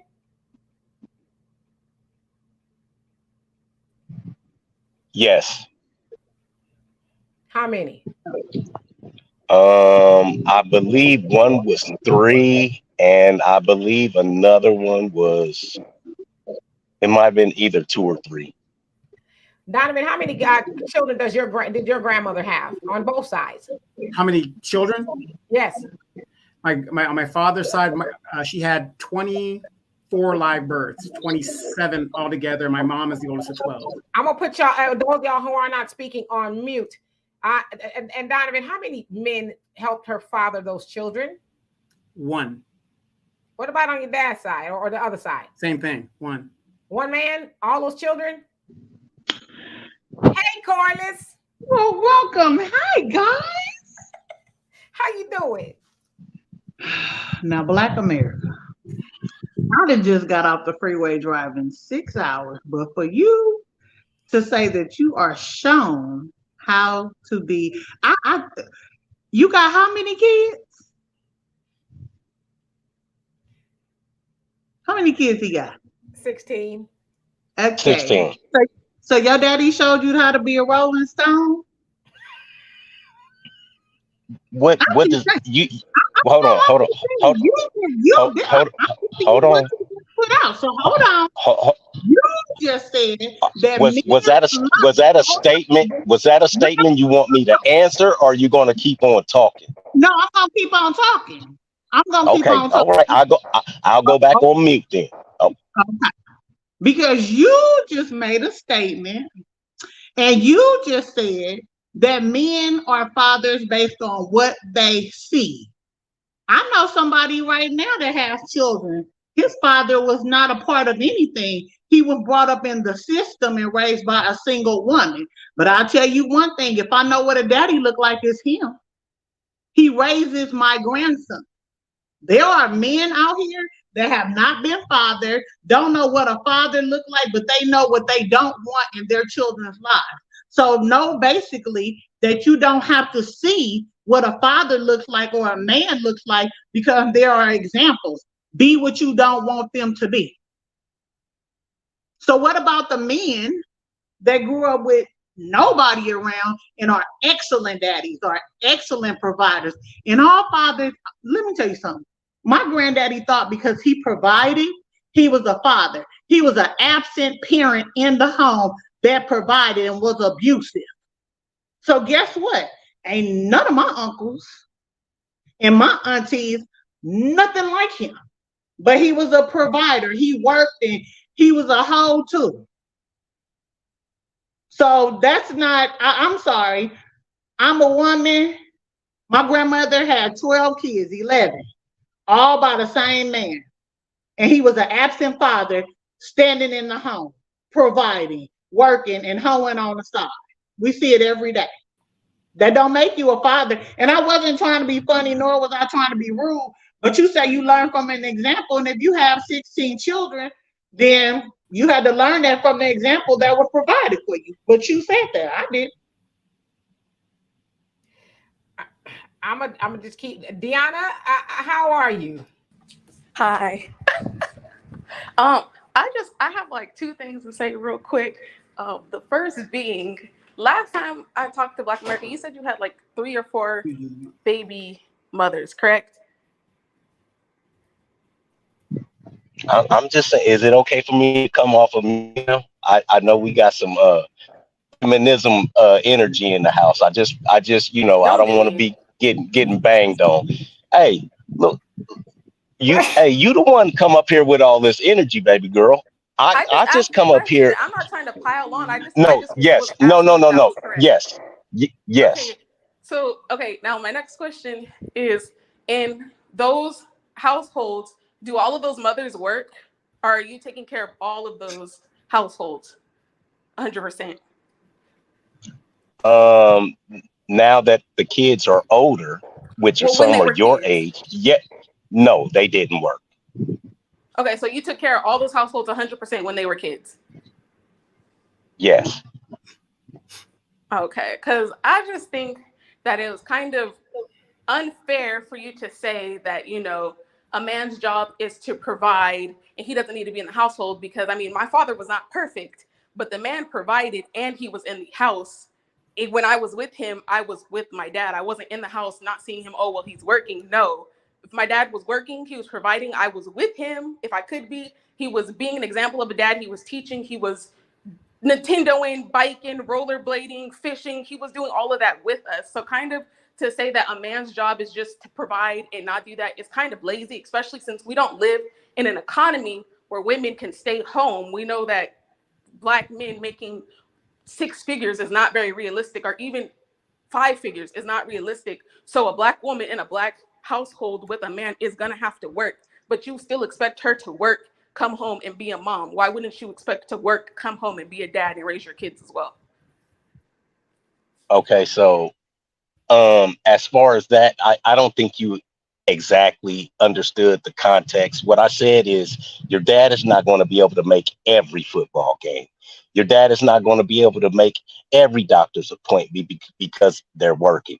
I actually coached 4 of my kids in football. You see what I mean? So it's not that I wasn't there, or wasn't there or wasn't present at all. I was very present. Like I said, I didn't lose any of them to the streets as like I was, or in prison like I was. None of them gang bang or did any of the things that I did to make sure that they were successful. You see what I mean? So the example that they seen was me being a good, upstanding person and going to work every day. My kids never seen me smoke a cigarette, smoke a blunt, or have a drink. You see what I mean? So just because it's what they see doesn't mean that, yeah, I never said that I was perfect. I am far from perfect in every aspect. But what I did show them was the right way to do. You understand a little bit better now? I mean, ooh, not the double play. I mean, I got a degree that proves that I could comprehend, and I feel like there was some extra added words in it this time. But I mean, if that's your truth, who are me? Okay. He just said something about he was the oh, I'm sorry, Black American. He was the example for his children and this and that. Let me tell you something. I have my son's cousin is sitting in prison now. Okay. Both of his parents made 6 figures or better. Okay. He never saw his daddy doing nothing either. Nothing. Good dude, wholesome family, all of that. But they come out messed up too. They do. He been in prison since he started in YA. And he had no reason to be out in the streets doing nothing that he was doing. No gang banging, no none of that. They lived in a prestige neighborhood, all of that. And he still was an F up because that's the life that he chose. You can be the best parent in the world. And guess what? Something could always happen because you have free will and you have choice. So your great parenting has nothing to do with the choices that your children make. I agree with you 100% on that. I totally, absolutely agree with you. My parents were freaking awesome, but just so happened, and that's why we moved from LA to Las Vegas, because in LA we go fast. We go fast. It's just part of the lifestyle. In the late 80s, early 90s, people always talk about Joe Biden and the crime bill. It's starting in 82. all of my cousins that were 20 and 21, including my brother. My brother got killed 10 days after his 21st birthday. We were all doing horrendous things. You see what I mean? So I absolutely understand what you're saying, Corliss. I agree with you 100%. You don't get a disagreement from me on that point at all. And let me jump in here, Leon. I'm gonna put this up because you kind of keep asking the same question. He says, "How did this become about him?" It didn't necessarily become about Black America. We are just, asking Black America about some of the statements that he has said. And, let's be clear here. Black America is pretty controversial, and he's entitled to that. That's what his opinions, as he always is. I would never ask Black America to be anything other than himself. So it's not that we said, okay, now let's jump on Black America. We're just questioning some of the things he said, if that's okay. And also, Black America, you said something about, okay, babe, something about this, all this feminism energy. Well, you got two homeboys up here, you got Donovan, you got Dusty Hotep. They sitting up here watching you, duke it out with these so-called feminists, which we are not. And they ain't said, Pete, they ain't said, hold on, let me help. I listen. Well, the reason why I'm not saying anything is because it'd be too much confusion. So I'm just waiting for everybody to get done. Right. It ain't stopped you before, and then you come, Dusty, you be thugging in the comment section. Now you talk about right. Well, I don't have that issue. I can't really speak. That's not my issue. And the whole thing about it, the person in the comments say how that become, because I'm the N-word they love to hate, just like Ice Cube said. I come spitting straight facts. The devil is a whole lot. It could have been either one of us. That we actually don't hate you, at all. And I've said that to you a copious amount of times. I love and appreciate you, even though I don't agree with a lot of the things you say. I appreciate that's how the sisterhood works. Not see, there you go. No, don't put us in no boat with no other sisters. We roll by ourselves. Now, me and D, we can be in that same boat together. But don't put us in the boat with them other bros. Okay? Mm-hmm. Now, how did the conversation become about his parenthood? Well, I mean, he was talking about, I asked him a question. He says that women need to be face consequences, and that's how we got off on that. And I asked him, well, what consequences do you face, for having 16 children that you cannot be 100% involved with those children if you got 16 children. You just because they didn't all come from the same woman. So that's how we got there. You know what I mean? Yeah, typical deflection. Really, sir? Yes. Really? Black America. You were saying something about. I'm not even going to entertain him. Anywho, Black America. You said where he go? He said that men are held accountable for child support. Have you? When was the last time you looked at the books? They might have a order. But last I checked, my oldest son's father, when he found out I had even put him on child support, he quit his job. Oh, for real. I'm dead serious. I still got the letter. So I just pardoned him from the child support and kept on moving. My aunt had her son. Her son was taken from her by the courts. Okay, not for anything that she did, but because the father knew the judge and all of them. Okay, he was getting child support, just stopped a month ago, for a kid he ain't never had. A whole nother woman was raising him. But he collecting child support every 2 weeks. He got a check for the last 15 years. He's 21. Now, once 18 hit, he shouldn't have been getting the money. He was beating on the boy and everything and wasn't even in the same household. So I'm just trying to figure, like him, a deadbeat daddy. And if I could show his arrest picture, I probably would post it because I can't stand him. but he was getting child support and never had the kid. He took the kid just out of spite. Now, what type of That's sort of anecdotal, isn't it? I mean, that's not a typical situation.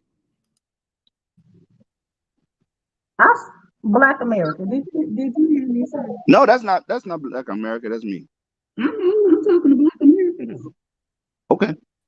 Okay, thank you. I'm sorry, my daughter called. I missed what you were saying, Miss. All I heard was that it was some dusty dude getting child support, never had his kid. That's the only thing that I heard. So my question is, have you checked the records? See, I got a friend that worked in child support for real. Men get put on child support, but that don't necessarily mean it's coming out as check. You just have an order, and the bill is racking up for all these years until they turn 18 or whatever the case may be, and gaining all this interest, but they never pay. And let me say this too. So in that case, go ahead, I just want to Misty. say that, I'm reading the comments. I'm sorry I'm not able to respond to everybody, but I am reading the comments. I keep seeing a lot of people say, well, you chose him. She did, but as I always ask, and I ask Donovan this a lot, y'all, now you got something to say, huh? Y'all always talk about y'all chose to do it. It's like, why don't y'all just, teach and raise better men so he could be a better choice? Because I agree. Are we going to the Umar stuff? Who is raising them, regardless of how can you raise better men if the men are not there to raise them? They are not there. Everybody's confusing 1950s, what our parents went through and our grandparents went through, to the modern day. We've evolved. We're here today. There's a lot of single moms out there doing the best they can. We get that. There's nothing wrong with that. The point is, feminism in its entirety told women you could do it on your own. That's fine. Even though we found that is not true. You can't do it on your own. I can't do it on my own. In general, in regards to relationships, you got to have that other person. There's yin to the yang. Men do this and women do this, and we come together and we become whole. The issue is the father is not there. Regardless if the father is not there in today, who is raising those children? It's the women in general. Overall, the women are raising the children. So the question we should be asking ourselves is, if that is the case, if what I'm saying is correct, if it's correct, it might not be correct. If women are raising the children, why are they turning out the way that they are, or not being the men that women would desire? So yes, women do have a responsibility to raise conducive children in society, but then y'all shut y'all asses up complaining about the children that they are producing, since y'all give yourselves and your homeboys a pass for not being there. Don't you utter another word about another child or a woman, the way she's raising her children, since you completely give men passes who are not around to raise those children for what? What do you mean? What do you mean by men give other men passes? I just want you to clarify that for me. Okay, wait a minute. I'm pinching myself to make sure I'm really here, because we're like, are we in a different alternate universe? Because you're asking me what do I mean, and your homeboy next to me set up and gave men a whole, it's like we're playing Monopoly, get out of jail free. The women are there and the women are raising the children, and did not admonish the men who are not there. So right, that's but we don't have to admonish the men. We know the men aren't there. You do. No, we don't. How are you going to admonish a man for having a child with a woman? That's been happening for thousands of years. That is what people are put on this earth for, is to be fruitful and multiply. That's one of the commandments in the Bible. So how are you going to admonish a man for having a child? It is women who pass the culture along to the children. The culture that they are now passing along is what is bad. It's not that the children are here being bad. It is the culture that is being passed along and being accepted and acceptable. That's the bad part. Now, and that's why I'm saying, how are men supposed to hold other men accountable for kids? And to the point of not paying child support, and it's racking up for years and years and years. I'm gonna tell you something. When I went to prison, one of my kids' mother got mad and she put me on child support. Right when it was time for me to get out of prison, I had to pay copious amounts of money because I owed back child support. I didn't even know when it's time for me to get out. So it's going to come up to bite him in the ass. He's going to try and get a license. He's going to try and go buy a gun, vote, or something like that. That bill never goes away. So, kudos to her for putting him on child support. And, he will get his in the end. So he will still be held accountable wholeheartedly. Carlos.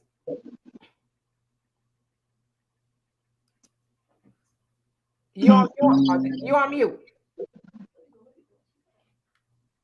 I had to put up my church finger. I just have to pull all that. Woo, Jesus. First of all, to the people that said she chose, okay? It's some people that you can know for years that you don't know. This wasn't no one night stand. There's somebody she been knowing for years. People got different sides that they show you, baby, and they can be the representative and the whole demon all in one. And you don't never see that until separation. He was there when the baby was born. He was just, he was wonderful. And he was a whole damn demon. A whole demon. Y'all done made some choices too. You still suffering from the choices that you hold on, Black America. Because people get on my nerve pointing their finger, talking about somebody chose. What you done chose and ain't up here talking about? Because I'm sure you done made some bad choices. You done got learned a few things. You done done a whole bunch of stuff that you probably would never tell nobody. Kids suffer at the end. Period. Both parents need to be there. A woman, now you can go make a baby on your own. We seen the show on Netflix, Surrogacy. You got couples in there trying to have kids, and the doctor over there, the daddy of 40-some kids, 100 and some kids all over America. So people make bad choices. At the end of the day, if you don't want to pay, keep your penis and your coochie to yourself and don't lay. And don't stand up either, because hell, you ain't got to be laying down to get it. We all know that. Freak mama. All right now. Oh Lord. This has this is what I was going to say. I was going to say the fact that it was something about you said about separation. And I don't think that women really understand that if me and Demetra are married and D and little D is her daughter, right? Those are now my girls, my women. If we are separated, she no longer means anything to me. She is like an ant on the ground. I don't think you women realize that how little you mean to men, as far as, like, we love you if you're ours. If you're mine and I have access to you, then I love you to death. I'm going to give my life for you. I'm going to kill for you. I'm going to die for you.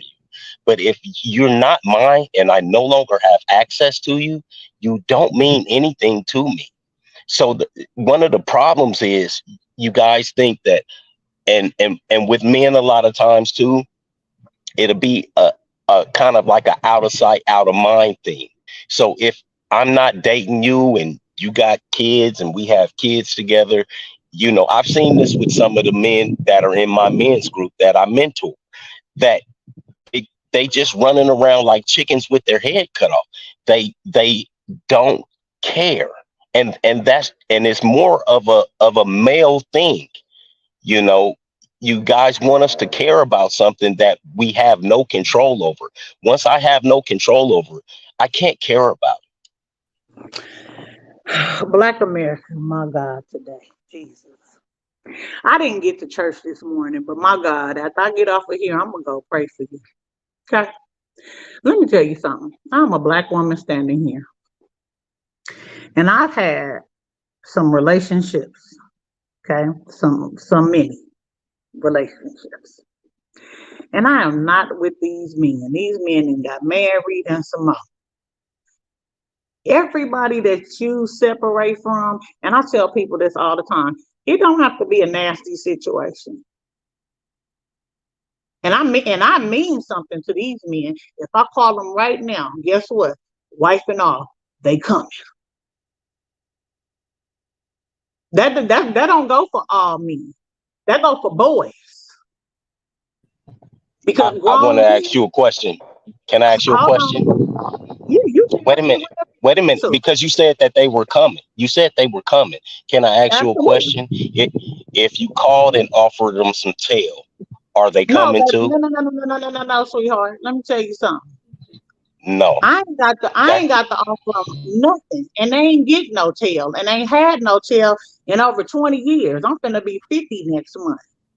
But because they love me as the person I am, even though we did not work out, if I pick up the phone right now, I got about 17 people I can call.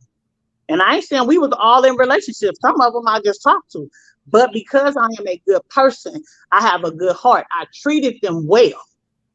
This ain't got nothing to do with no tail. Ain't got nothing to do with no head, no neck, no ears, no mouth, no ass. I listen, miss. What I'm saying is you are a perfect example of the friend zone. Okay, that's guys. Okay, because we really then went over time. Lord, Nyaka, how are you doing, Queen? She says, y'all are missing the part where building that culture and instilling that into the life and behavior of the child takes both the parents in today's society and economy. The economy we live in today isn't equipped to allow for one parent to play all parts alone and do it effectively. The issue is men who claim to be the leaders are becoming exempt from this responsibility and have the nerve to complain about how it's being done, even in their absence. And I co-sign that, because that's the point that I was making to Donovan. Y'all blaming the woman for raising degenerate children, and I'm not saying she does not play a role in that. And then out of the same mouth say, we can't hold another man accountable. She's right. Shut up. And as I would say, shut your ass up complaining about the job the woman is doing if you are not present. And that means even living in the house. I have a question. Okay. Can we look at it from the other side? I hate to backtrack like a couple of minutes back, but I've seen a few people in the comments, and someone on here said too that a man can't hold another man accountable. So it's a two-part question. How do you blame a woman or a single mother for the way a man is raised or comes up and what he does if nobody can tell a man what to do and another man can't tell anyone what to do? And what would make that man desirable to any woman to create a future with him if he's just out here raw dogging life, a maverick that no one can tell what to do? Men control relationships. The hell they do, Donovan. No, the hell. I heard Donovan stop the bull. That's a fact. You wait. Most men. No. Wait a minute. Most men. Most men. Time that women control the relationship. You have been on record saying that. Yeah, in the modern age. But here's the thing: men control relationships. You don't see a bunch of women asking men to marry them. Where you at? Wait a minute, boo. Mm-hmm. Now I know you be on social media. Do we need to go pull up all these fools out here on one knee talking about, will you marry me, looking dumb as hell? Wait a minute. Exactly. No, like I said, these modern men and these new children, whatever this stuff is, I ain't speaking for them. In general, as a majority, men control relationships. Men decide, should I get in a relationship with this person? Should I get in a relationship with this person? A real man does that. Women are not supposed to asking men to be married. That's a fact. They're not supposed to do that. But that's not what I asked. And even though a man, from what you're saying, a man controls a relationship, I still have a choice in if I even want to be with you. You're going to ask me to marry you. I could say Correct. yes or no. But Correct. I'm saying if these men are just wild out here, no man can tell them what to do, and a woman can't tell them what to do, why would I want to be with somebody like that? All right, can I explain it to you? So, I was going to say something to you anyway. You got the men's group over there. So tell us what y'all men over there talking about, and let me see if hello? All right. Okay, so let me explain that to you. If a young boy, let's say a young boy approaches Donovan in the street, right? And tries to stick him up just with his hands. Donovan is going to give him a well-whooped ass, right? That is a correction being put on that young man that he may never do anything like that again. When I'm coaching football, it's a bunch of mothers sitting in the stands saying, don't work my baby too hard. He needs some water. He needs some Gatorade, because I run them until they throw up. Okay, but let me stop I make them push. Let me stop you, brother, because what I love to do, and Al, I'm gonna get to your comment. What I love to do is stay on task here. Miss Corliss asked you in your men's group, will you be mentoring? What do y'all be talking about?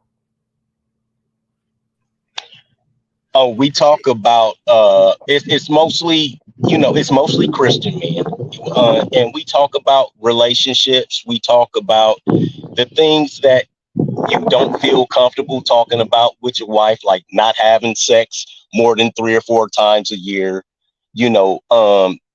and what you should be doing, and still trying to stay faithful to that woman, even though there are a lot of outside influences. I have people all the way from garbage men to firefighters, and so none of them are bums. Or in military, we got a large Air Force base here, Nellis Air Force Base here in Vegas. So it's not like it's just a bunch of bummy men. We just talk about things. We go bowling, and have a couple of Sprites. We talk about things that men can't talk about with their women, and then we find and try and figure out solutions on how to help them talk about those things with their wife. If you haven't had sex in a year, or you have to try and figure out what's going on. Let me ask you, Black America, I ain't gonna lie, a lot of people blown away when you said Christian group. I didn't know you were a Christian, so that's news to me. But let's address Al's statement. He says Kevin Samuels even said men should hold other men accountable. Now, on the men on this panel, Donovan, did you follow Kevin Samuels? And I've heard you mention him as the Godfather. He's the Godfather. Yep, absolutely. Did you listen to Kevin Samuels? Yes, I did. Have you ever heard him say that men should hold other men accountable? Yes, he said that. Black America, did you follow Kevin Samuels? I've seen his show. Yes. Did you? I've seen his show. Did you agree with his message? Some things were good. Some things about like dating single mothers and stuff like that, I didn't. That wasn't my cup of tea. But okay. I mean, okay. so. All right. So all right. Dusty Hotep, did you follow Kevin Samuels? Yes. Did you ever hear him say that men should hold other men accountable? Yes.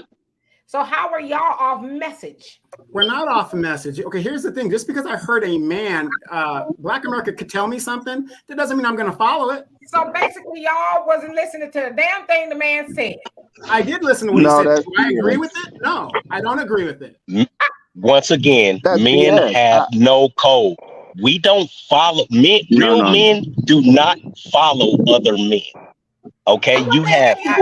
Wait. Hold on, D. Hold on, D. Hold on. Time Flag out. on the field. You Sprinkle, just sprinkle. Black America contradiction at its finest. Like, did you really just say that? You just said when you started talking that you get your direction of what it looks like to be a father from what you see. So is you blind? That is a child. That's a child, That is, not a man. I That's a child. said men. I said men do not follow other men. So So the if you context give advice, if you give advice in your men's group, right? If you give advice, is that following a man? nobody Advice ever is take follow. or leave. Because you just Yes, said that you you guys sit there you and tell can each other how to stay committed and faithful to your relationships when you're not getting sex and other stuff that you can't talk to their wives about. That's advice. That's listen. mentor. That's somebody leading somebody. Listen. No, that's not leading. That is leading. talking. That's not That's leading. talking to.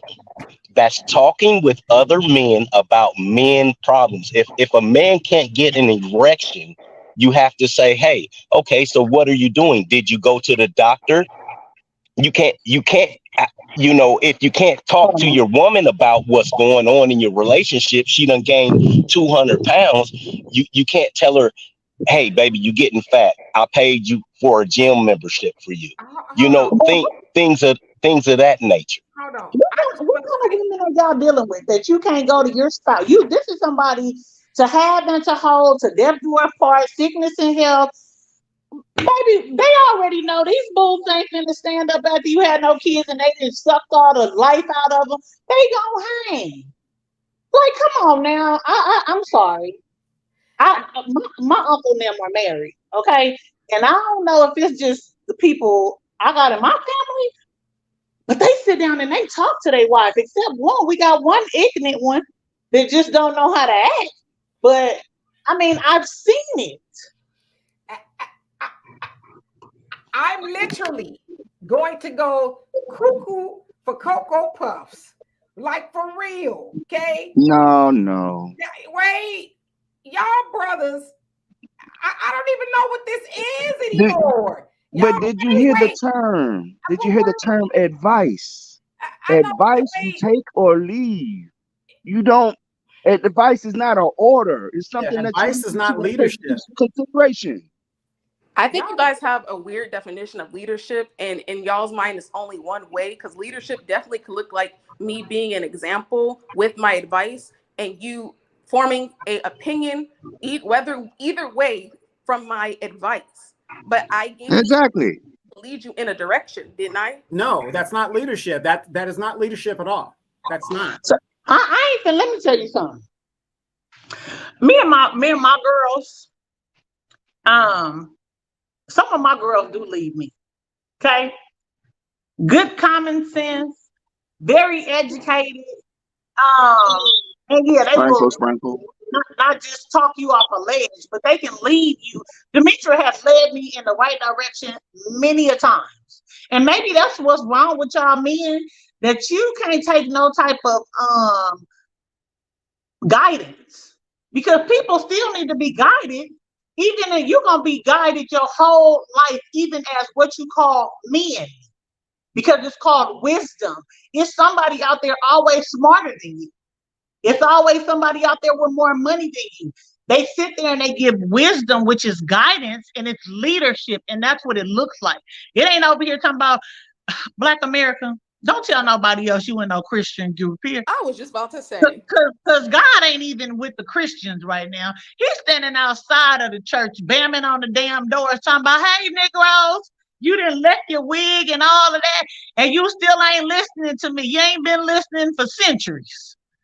Well, if you ain't got no relationship with God, you might as well forget Christianity, because there's going to be a whole bunch of Christians. God going to say, I know you not. Yeah. Well, let me say this. Somebody who knows about leadership. Okay, leadership coming out of the military. I'm the only one on the panel that has a military background. Okay. Wrong. Well, I'm sorry, Black America, forgot you were on there. Leadership in the military.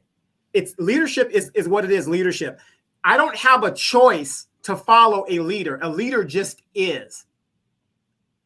You just can't say, well, I'm going to show you this and I'll put this picture up. And then if you decide, that's not leadership. That's not leadership. Leadership, you don't have a choice. Leadership says, this is what we're going to do. Let's execute. Let's do it. It's going to be done. Period. There's no discussion. There's no, how do you feel about it? Whatever. Leadership is leadership. You're paid to follow. The military pays you to go listen to your leader and go into combat or not go into combat, because I know you flew. Correct. But the point is, leadership isn't optional. It isn't optional. Okay, so as a civilian, when a man does something or a woman does something, I make a conscious choice to follow. But that's not leadership because I made a conscious choice. Let me say this, Kay. Wrong. The leadership does that. Let me put this up here. No, that's a dictatorship. A leadership is you doing such a superb job that people willingly want to follow you, right? You are setting the example, but what you just described is a dictatorship. And yes, in the military, you kind of have no choice. So that's a dictatorship. A manager is a difference between a leader and a manager. A manager says, okay, Uncle Sam, these are the rules that you want me to go disseminate to the troops, and they're going to follow because they got Uncle Sam stamped on their forehead, right? That's managing. Didn't I say military? Didn't I say that? See, this is the problem. That's not the problem.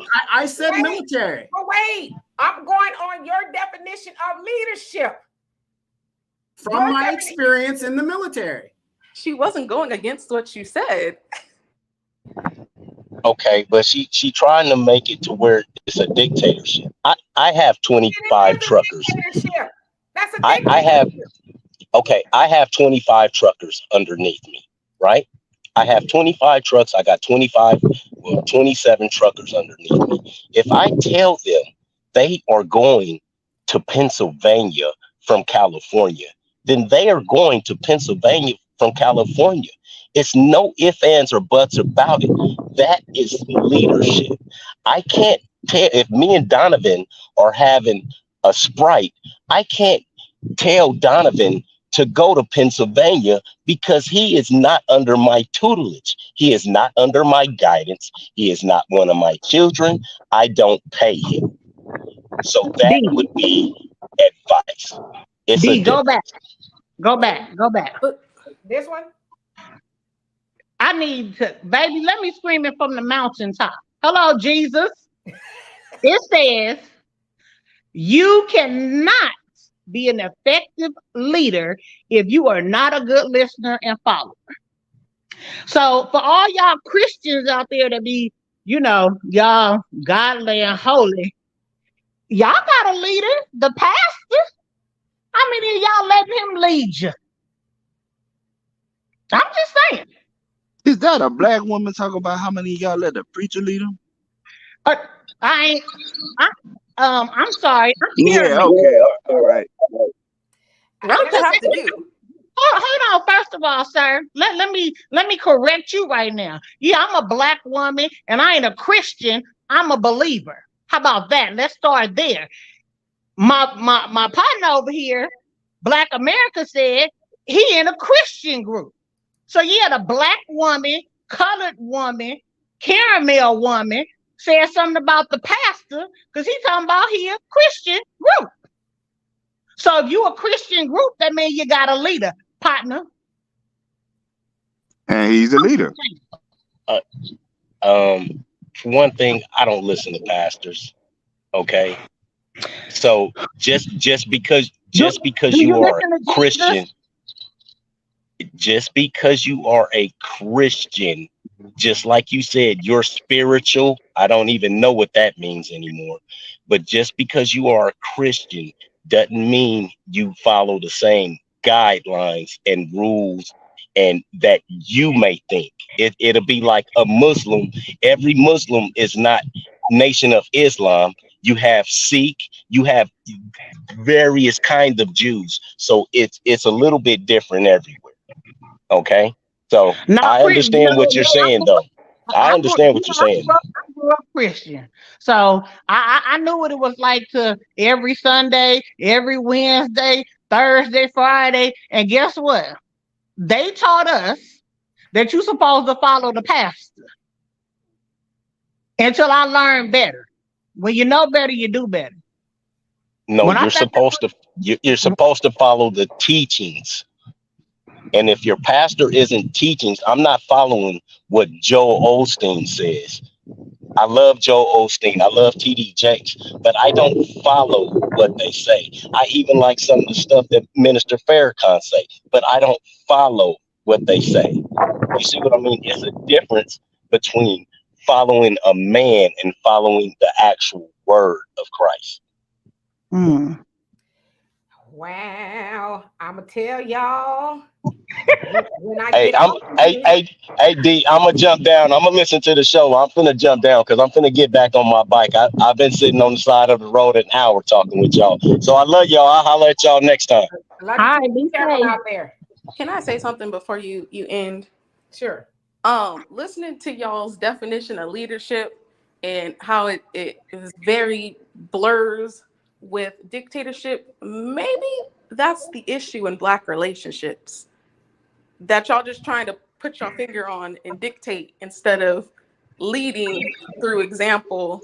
Oh, you mean the patriarchy? Dialogue.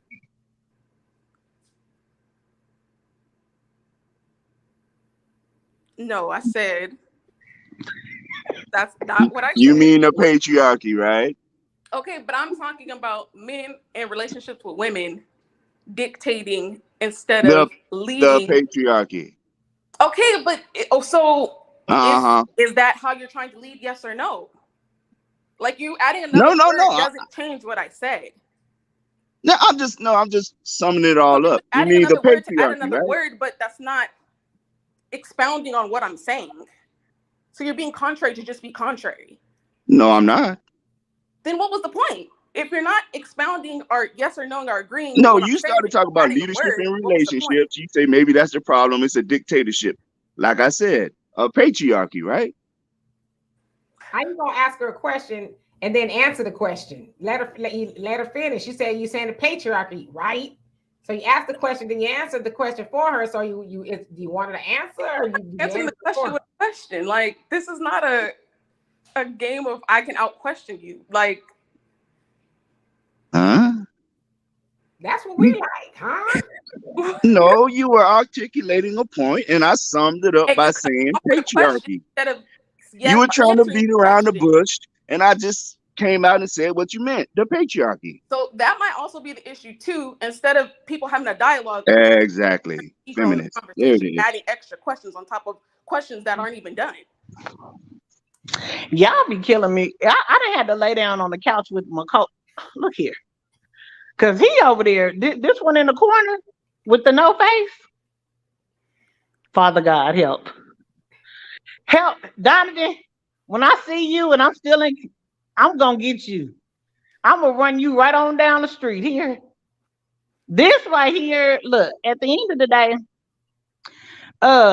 you have put something up there, and the lady said a pastor is a man. First of all, I wasn't being facetious. Let's start there. Okay. We all know that a pastor is a man. I wouldn't follow a pastor nor a bishop to the bathroom. But they said they don't follow men either. So what was the point of bringing that up? Girl, no, that was a lady that said that. But at the end of the day, baby, I done been with a bishop and a pastor. That's why I know you can't lead me nowhere. I can tell, and they was real good at what they did, probably because they did the church. And I ain't talking about baptizing them in no pool. Well, I'm just saying. Well, let me just say this before we get out of here. It's been 3.5 hours. Wow. Check this out. Women, you guys have got to understand, and I understand you guys' position coming as women. I get it. But you got to understand, men, we are territorial. That's why we don't agree with each other. I don't agree with what so-and-so said this or so-and-so said that.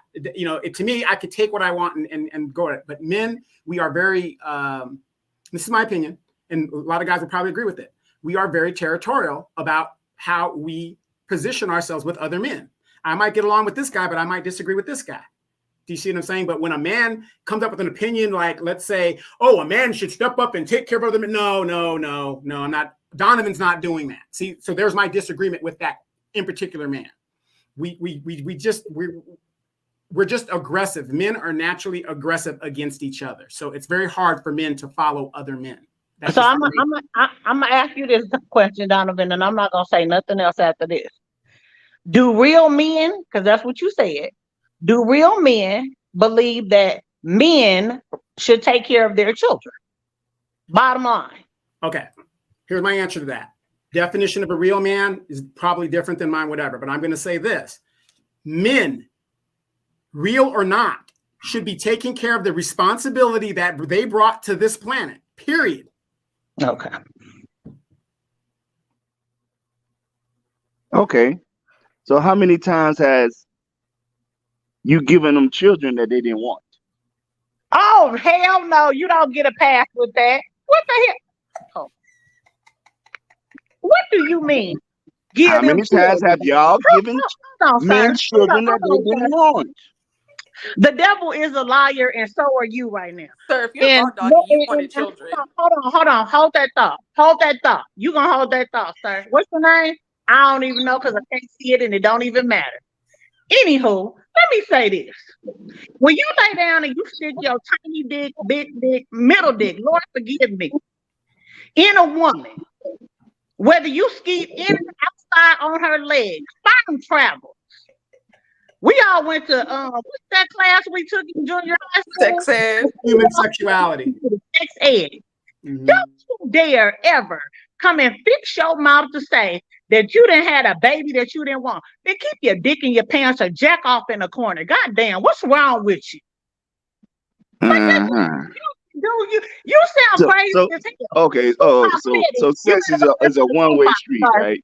We didn't want to have sex. I made you have sex, right? Dang, nobody can make you accountable, and you're not accountable for your sperm either. Dang. I didn't. That's why he need to nut in his hand. You should have nutted in her mouth if you didn't want no goddamn kids. Like, knock it the hell off. I teach my sons better than that. And I tell my kids the real. If you don't sperm could be boys, he can't be accountable for them. Keep your penis to yourself.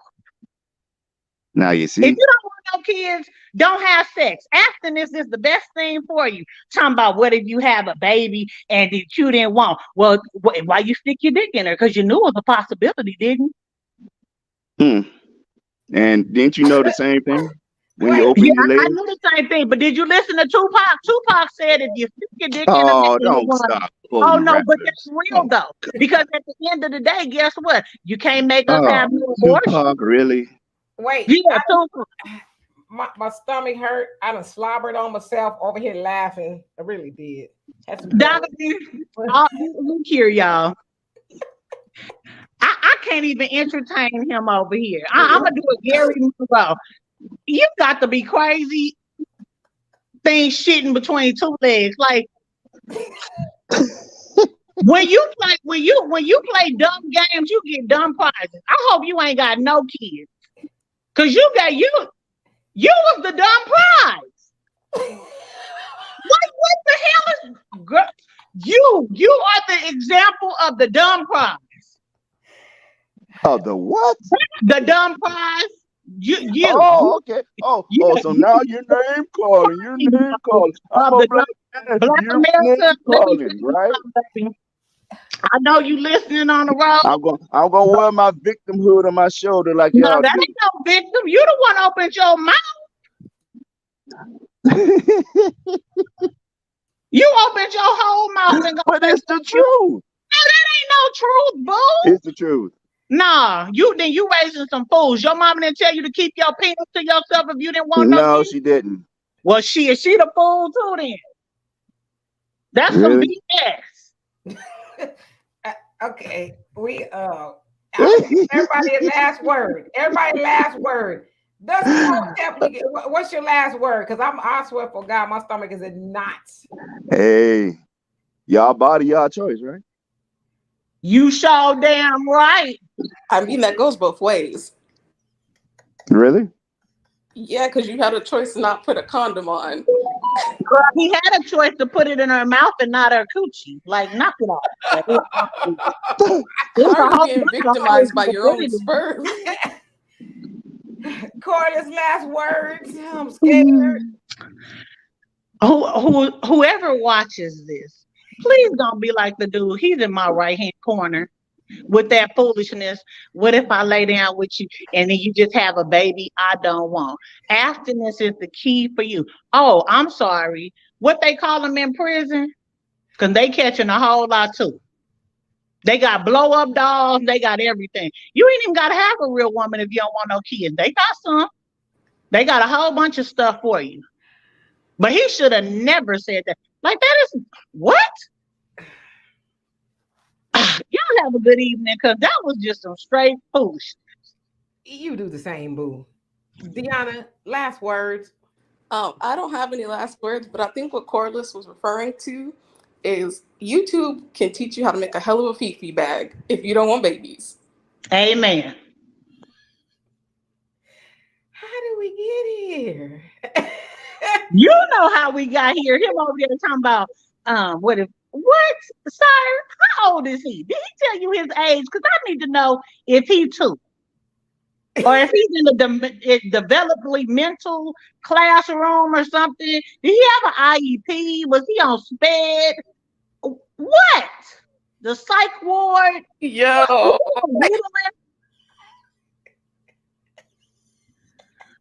Donovan, I'm look, if that's the men, if that's what we got to look forward to, as what you men, baby, I'm gonna go find me a toy. Okay, my last word. Again, we see the difference in the chat. If you guys look at the chat, how men think and what they agree with and what women agree with, which proves my point.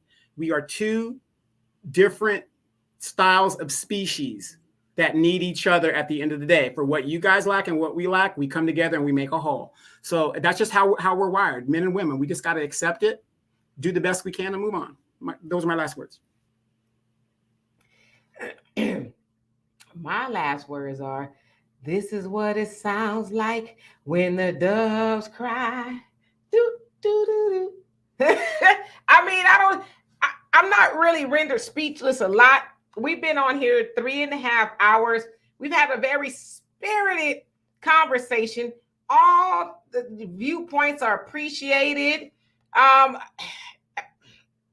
know what? I agree with Donovan. We don't agree, but one thing we do need to agree is, let me see, let me put this one off, put this one on. One thing that we do need to agree with is that the Black men and women who want to be with each other, we need each other at the end of the day, right? We got to figure out how to make it work. As Brother David, so many hours ago, at this point came on and said, we need cooperation. And that comes from both of us. We need to cooperate with one another in order to get our community off the ground. It's really that simple, right? Corliss, you have something else to say before we get out of here? No, I'm finna go. I need to fast and pray on that. Hey, just have a couple of shots, take it straight. Now, we ain't doing no communion. But, again, Dusty Hotep, thank you so much for coming on here. It's the first time. He's always in the comment section. And, I appreciate you for coming up. What, Corliss? What is his name? Dusty Hotep. I should not have said shit to him with a name like that. My God, today. That just tells it all. Dusty Hotep. Hey? Father God, y'all have a wonderful evening. That just was, yeah. A week. Good night. I can't even hardly sit up straight. I'm gonna sleep good tonight after laughing this damn hard. I ain't gonna lie. But anyway, this has been all over the place, but it was a lot of fun. I love and appreciate everybody.